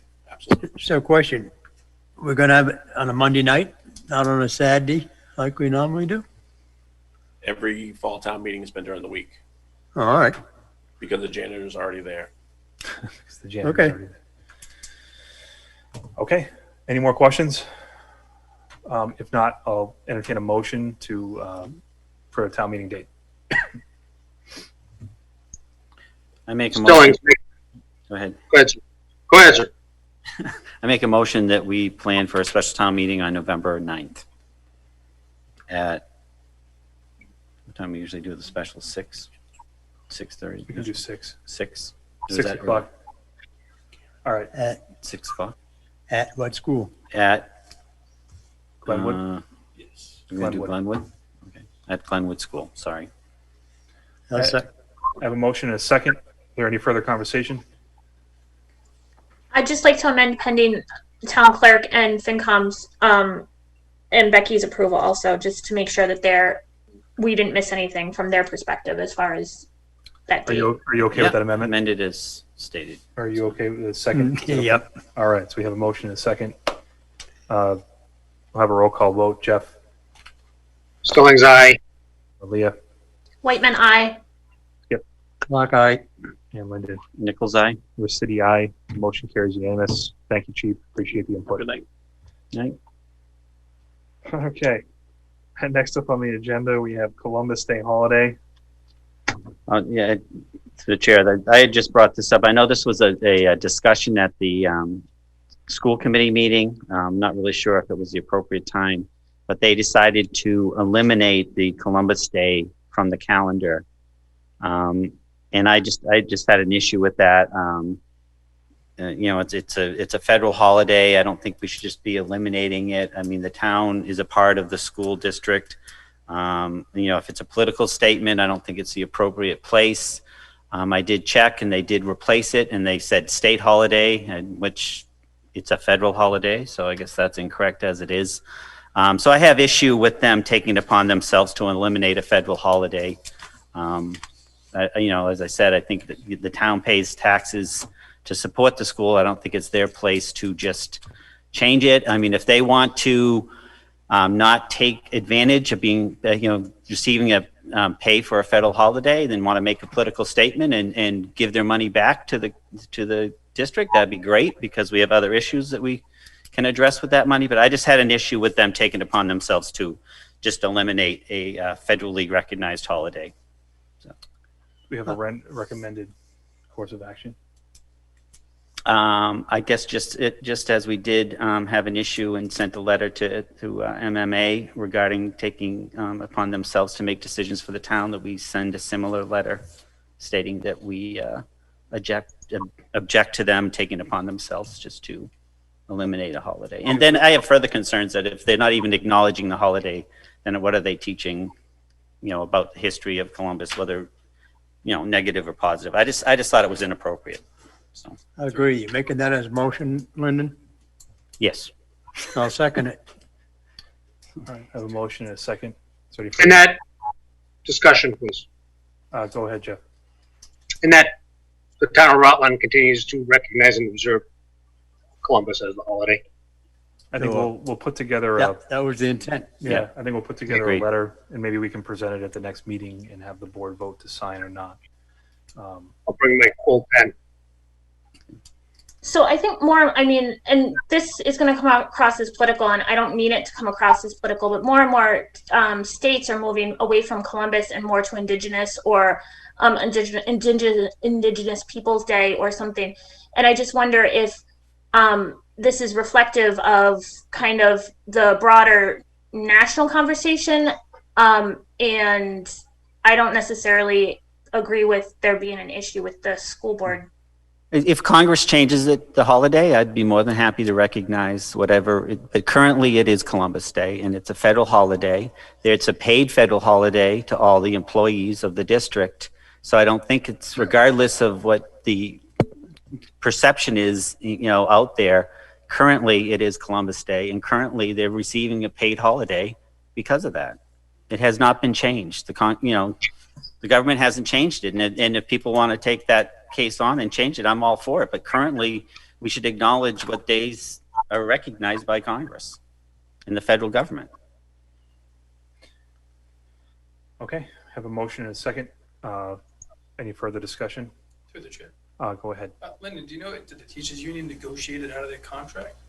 Or They have it listed as a state holiday, so everybody obviously is getting paid holiday for it. So. I don't think Oh, we the should I negotiate think the day off. for the contract. yeah, I was just curious. Right, no.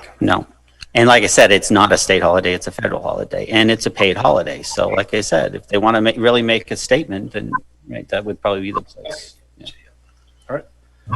So we'll draft the motion is structured, and we'll have the board review it, and then we'll send it off to the system. Take a vote on that. We have a motion and a second. Any further discussion? Hearing none, we'll have a roll call vote. Jeff? Stillings, aye. Leah? Whiteman, nay. Skip? Clock eye. Lyndon? Aye. City, aye. Motion carries 4 votes to 1. All right. And next on the agenda, we have a status of recreation department staffing. Yeah, I don't know, Nick, if you have any update, like where recreation stands. I know the only thing that they've had on their website, and I've had questions, is basically the pool. If there's any planned activity, if there's any, if the directors are working, is there any plans for Safe Place to open part-time, or just kind of an update on where they stand? Regarding recreation, I spoke to the director, Corinna, today. And I guess this had happened before the transition. I guess Corinna took a furlough early on in the COVID because with the programs being canceled and with recreation giving so many refunds back, there wasn't enough money in the revolving account to pay her. Okay. So she took that time off. There was staff working at the pool throughout the summer. That the pool has since closed, so there's currently nobody from recreation on the payroll. So who was overseeing the employees at the pool? Well, I believe that they were communicating with Corinna, and she kind of handled that on a volunteer basis. So who initiated the furlough? That I do not know. I believe it was between her and Mr. Nicholson. Okay, because it's my understanding in talking to Mike that she submitted the paperwork and voluntarily furloughed herself, in which case, one, it would be inappropriate to have town employees still reporting to that person. Right. And two, again, personnel decisions, I wish that would come before the board. I'm not sure I would have agreed with that decision. And it sounds like the way it was described to me is that it was more the decision of the director to furlough herself than it was of her appointing authority.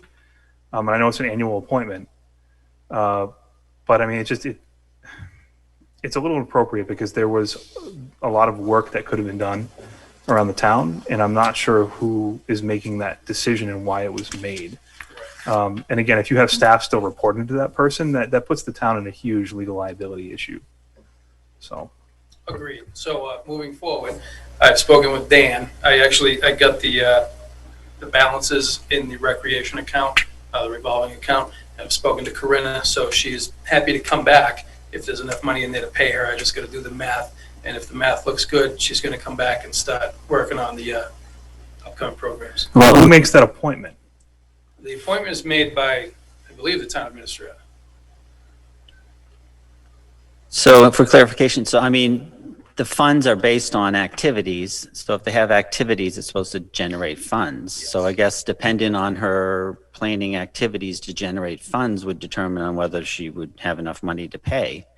But I think, with the library opening and people are getting stir crazy and they're going to have limited access. And I don't know that they're going to have gym and other activities and stuff at the school. So I think it's an important need in the community that, I know there'll be limitations to what can be done, but I think we need to be working on providing some outlets for the community. So I'm hoping that we're going to see some more activities and some kind, it may be, like I said, it'll be limited and as far as what they can do in numbers and stuff, but I would like to see some kind of activities available to the kids.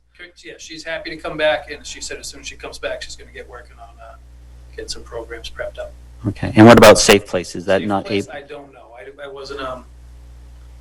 I wasn't aware that the two were connected Okay. financially until this evening. Okay. So, and is there limitations, do we know, on whether they can open Safe Place? I guess Leah has a... Leah has a- Leah, go ahead. Thank you. Sorry. I guess, this kind of is the issue that keeps coming back to bite the town. I think that Rec is currently kind of self-funded, and if they're not making money, they can't pay anything. So we're asking them to come back because our townspeople and our families and everyone need an outlet, but we're expecting them, who a lot have experienced significant financial loss, to then pay for these activities to fund something that we feel the town needs. And while these families, and in the case of families especially, but I think everyone is seeing increased expenses with more remote learning happening, need for computers or better internet or whatever. So I just think that it's an ongoing issue in town that we need to be mindful of. If we're asking our families especially, but any townspeople, to be paying for their rec department to work to provide them their services, then if there's no, there's a need, but there aren't funds, I don't know. So, right, that was my point, is that she would have to generate funds to cover the expenses to continue running the department. But, so was there any funds from the pool that were appreciated that would be able I don't know. And this is my limited knowledge, is that the pool kind of self-funds itself also. So the pool money funds itself. The town doesn't really put much money at all. I think we had approved money to repair a roof at one of the structures there, but not much else. So again, it's been completely self-funded, and I think some of it that has been just out of necessity, and I wonder if at some point we need to revisit that and kind of re-envision how rec works, because we're not asking our seniors to pay for a lot of the extracurriculars either, and so I don't know, I don't have an answer, but I'm more concerned about the personnel issue. I can't imagine any of our directors self-furloughing and that being kind of acceptable. And then general fund has to pay for the unemployment claim and insurance. So, which I know is in this case, CARES Act reimbursable. But again, this is something that there's plenty of work to do in town. There's plenty of people that they're still having to come in their jobs. And I understand that the extra federal, the unemployment, $600 a week is attractive because, folks can make a lot, if not more, than what they're currently making not working. But I'm not sure that was handled entirely appropriately. Well, I think I'm not taking it as anyone would rather be furloughed than work. I took it as there was no way to bring in. Sorry, you are Mitch? Is that what you said? Yeah, I mean, I think that's, I mean, you're seeing that across all sectors. And again, it's the way it was described to me, the way it was handled was inappropriate from a personnel standpoint. And I guess I'm coming at it from if they're expected to fund themselves and we're shut down because of a global pandemic and we can't do the programming that has been successful. I mean, their summer camp has been quite successful in the past. They're not able to do that because of the current situations. They're not bringing any money. They can't fund themselves. So right. But we've done this to ourselves. I guess whose choice is that? We're the chief executive officers of the town. I mean, at the end of the day, the buck stops here. It's just a little disappointing to hear some of this stuff going on. And I think the town administrator also generally has, supervision of staff. So right. I hear your point, but I think I'm looking at it from a different perspective. Through the chair, not to have a conflict, but there is a friends group for the Council on Aging that pays for the majority of their events. So, and they do pay for events. So I think to be fair, because I think the seniors would be a little upset if they were being told that they're not paying for their activities. They do quite a bit of fundraising and they do pay fees for a lot of activities. So just want to be fair to them to say that. And Jeff has Jeff, your hand up. Thank you. Knowing the work, the fine job that Mike Nicholson did and his attention to detail, I'd be surprised if he did not have some visibility on the decision that was made with the director there. Can we at least check with Mike to find out or clarify any agreement that he might have had with her regarding taking that status? I did, and we can get that information.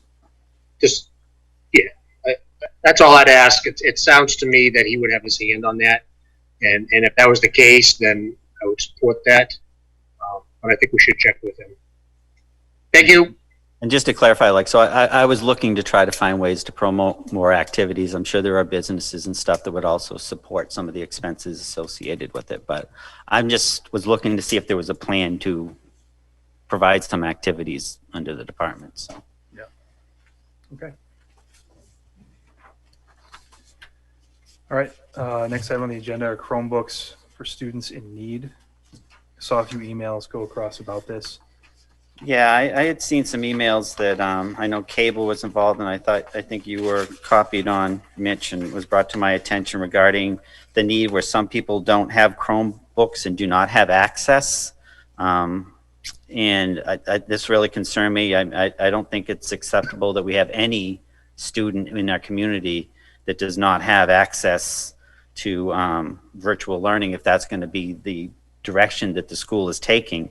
They talked about some hot spots, so I don't know if somebody's supposed to go drive in a parking lot and try to sit in class or what they're going to do, but I think this is something that we need to have better understanding and needs to be addressed because it's not acceptable that there's anybody in town that doesn't have access to education. That's just...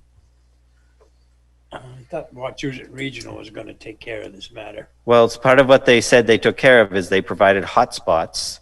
One of their parking lots? Well, I don't even know exactly what that means. And there still seems to be people that don't have Chromebooks.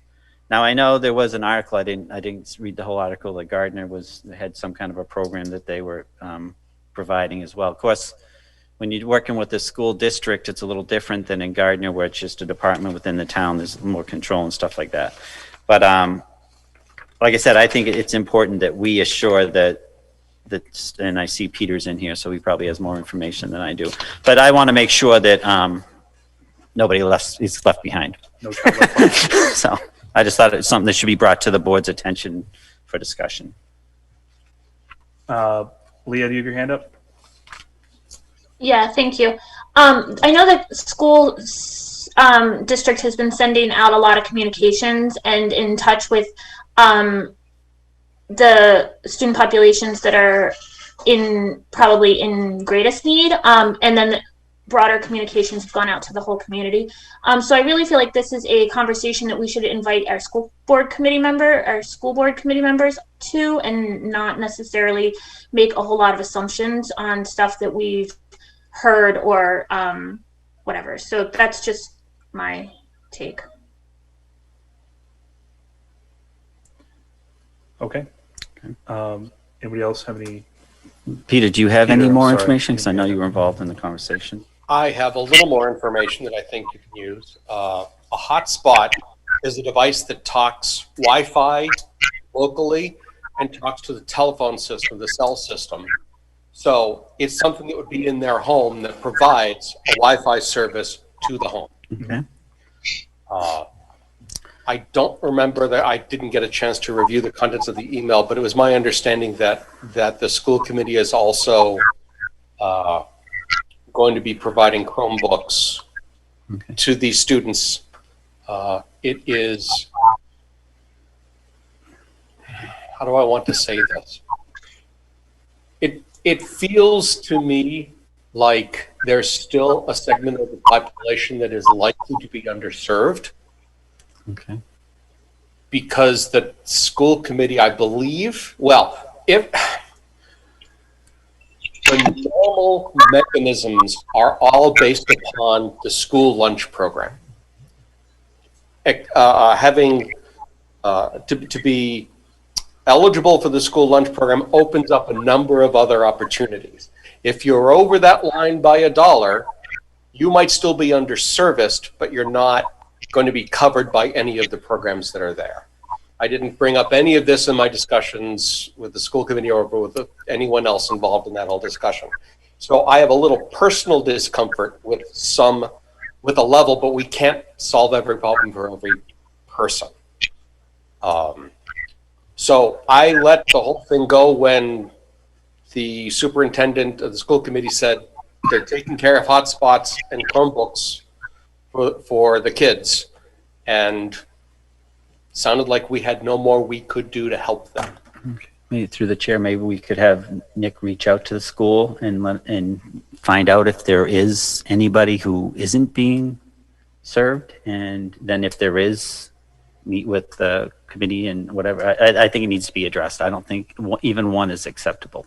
Understood. So. Okay. Jeff and then Leah. Jeff. Disregard, I'm good, thank you. Leah. No, I was just going to say, my understanding from communications was that anyone who needed a Chromebook, they had enough Chromebooks for any student that needed one, not just per family, but it was per student, and hotspots as well. Again, I'd just like to loop in, to me, this is a school committee concern, and I really think that we need to have the discussion with the school committee and not try to do their job. But I agree that we need to be mindful that all of our students have what they need. So I see, Lyndon, I think where you're coming from, but I just think that we need to make sure that we're going through the channels too. Okay. Peter. I have one other comment, and that was all about timing. There was a window of opportunity that we had early in our discussions where we could get ahead of the school committee in purchasing, because all the school committees in the state were fairly well going to do all their purchasing at the same time. That time is now well underway.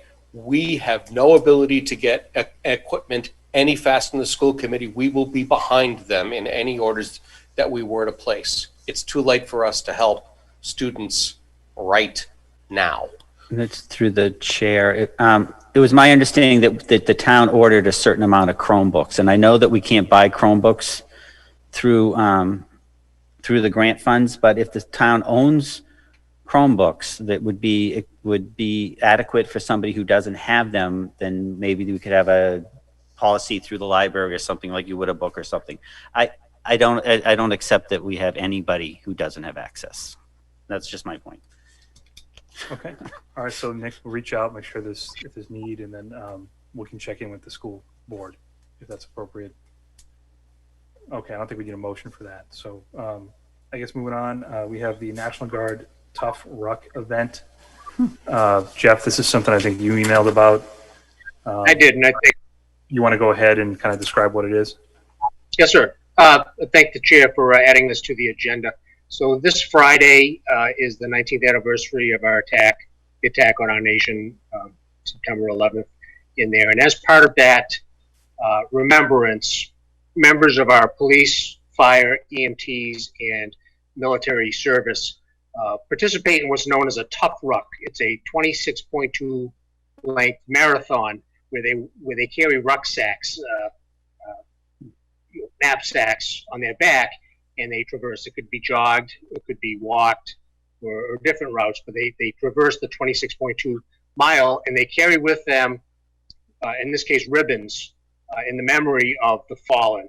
And because of the COVID situation, the Massachusetts Army National Guard, instead of doing their annual rucksack marathon at a location in Massachusetts, they have asked their service members to go ahead and do the 26.2 miles within their own communities. So I had the privilege of speaking with the family of Morgan Long, and she's a sergeant with the Massachusetts Army National Guard. She's a medic, and she's a Rutland resident, and she comes from a family of Rutland residents in the Davis Street and 68 area, whom I know. And her family reached out to me and asked for any support that we could offer as a town on this Friday, September 11th, while Sergeant Long participates in a 26.2 hike throughout, traversing through the town of Rutland, specifically looking for permission to put directional signs so she knows which way that she's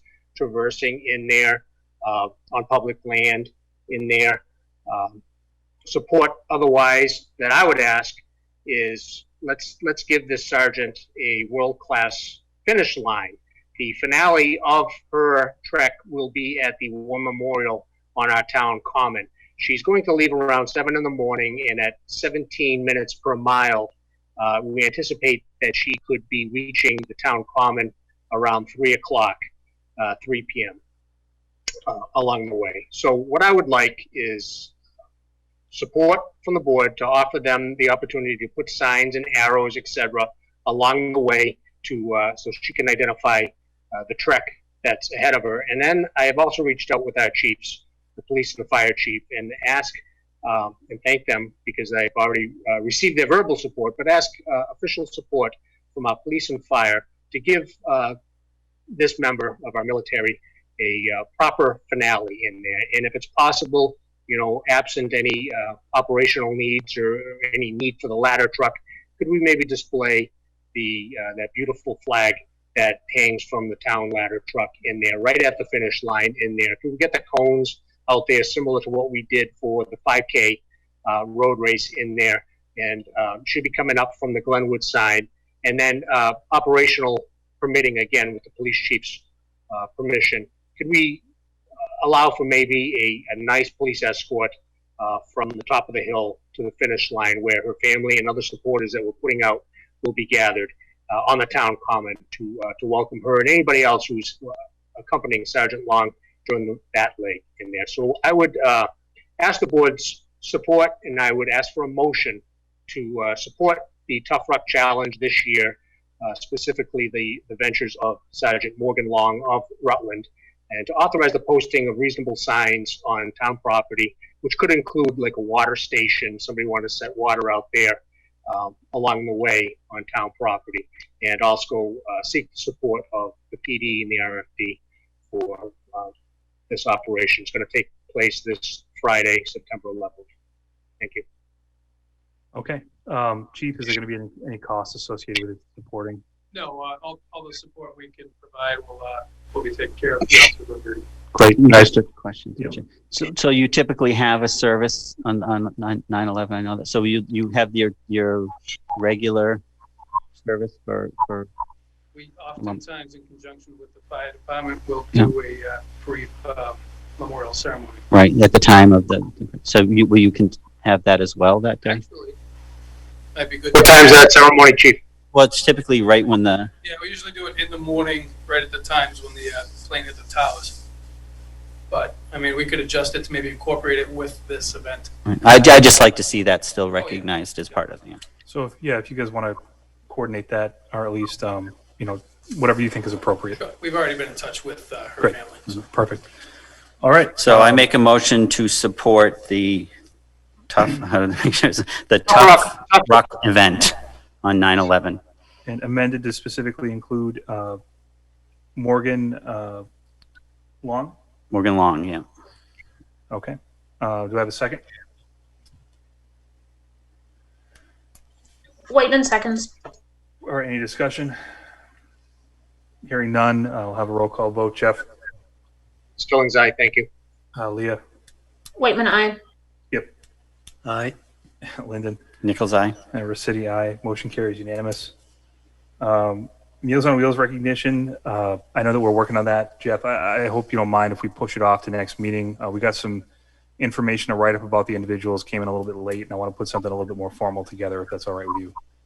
No problem at all. The only thing that I would add, in speaking with Director Nichols, I asked about any upcoming venues that might be possible for us to present these certificates in there, and they were coming up in early to mid-September in there. So I'm not sure that we're going to have time to have a meeting if you wanted to make those venues.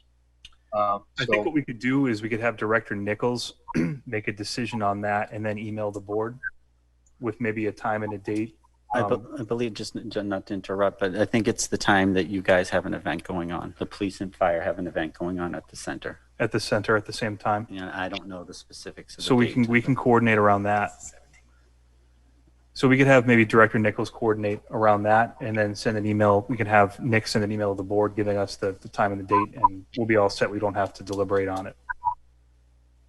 Could we maybe just make an agreement right now? This is just a simple recognition for at least 2 of the Meals on Wheels employees, that so we don't have to delay in case the opportunity comes between some.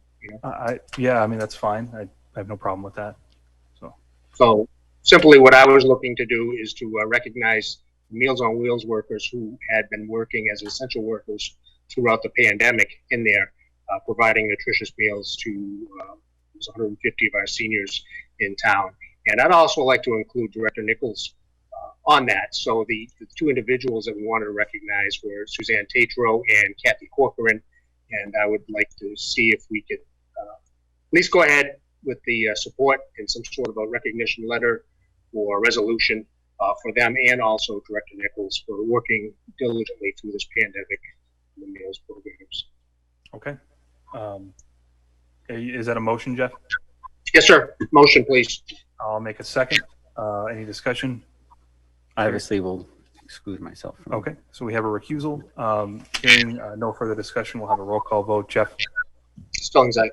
Leah? Whiteman, aye. Skip? Clock eye.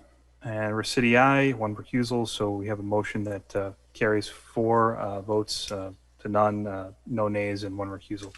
Mitch, I'm sorry. Can I just get those 2 names again from Jeff? Yes, ma'am. Hold on. I just forward you the email, Tamika. Okay, that's fine. I'm not sure about the spelling, so we'll want to make sure we get it right. So.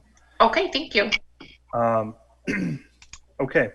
Last but not least, we have a appointment for the Historical Commission. I believe our own Mr. Stillings has applied, and we also have a letter of recommendation from the chair. So I know, Jeff, this has been kind of a pet project for you. It's meant a lot. So I'm glad you certainly have the chance to serve. So barring any questions about the qualifications, which were numerous that you sent in, I'm more than happy to entertain a motion to appoint you to the Historical Commission. Motion to appoint Jeff Skillings to the Historical Commission. All right, I have a motion. Second. And I have a second. Is there any discussion? Nope. Hearing none, we will have a roll call vote. Leah? Whiteman, aye. Skip? Clock eye. Lyndon? Nichols, aye. Rossetti, aye. Jeff, are you going to recuse yourself? Yes, sir. Okay, so we have a motion that carries 4 yeas, 0 nays, and 1 recusal. Congratulations, Jeff, and thank you for your service. Thank you. Thank you. That being said, is there any other business to come before the board? Any correspondences? Seeing none, I will entertain a Motion to motion adjourn. to adjourn. We have a motion to Second. adjourn and a second. Any discussion? Hearing none, we'll have a roll call vote. Jeff, Stillings, aye. Leah, Whiteman, aye. Clock eye. Linden, Nichols, eye. City, aye. Motion carries unanimous. Thank you, everybody. Have a good night. Thank you.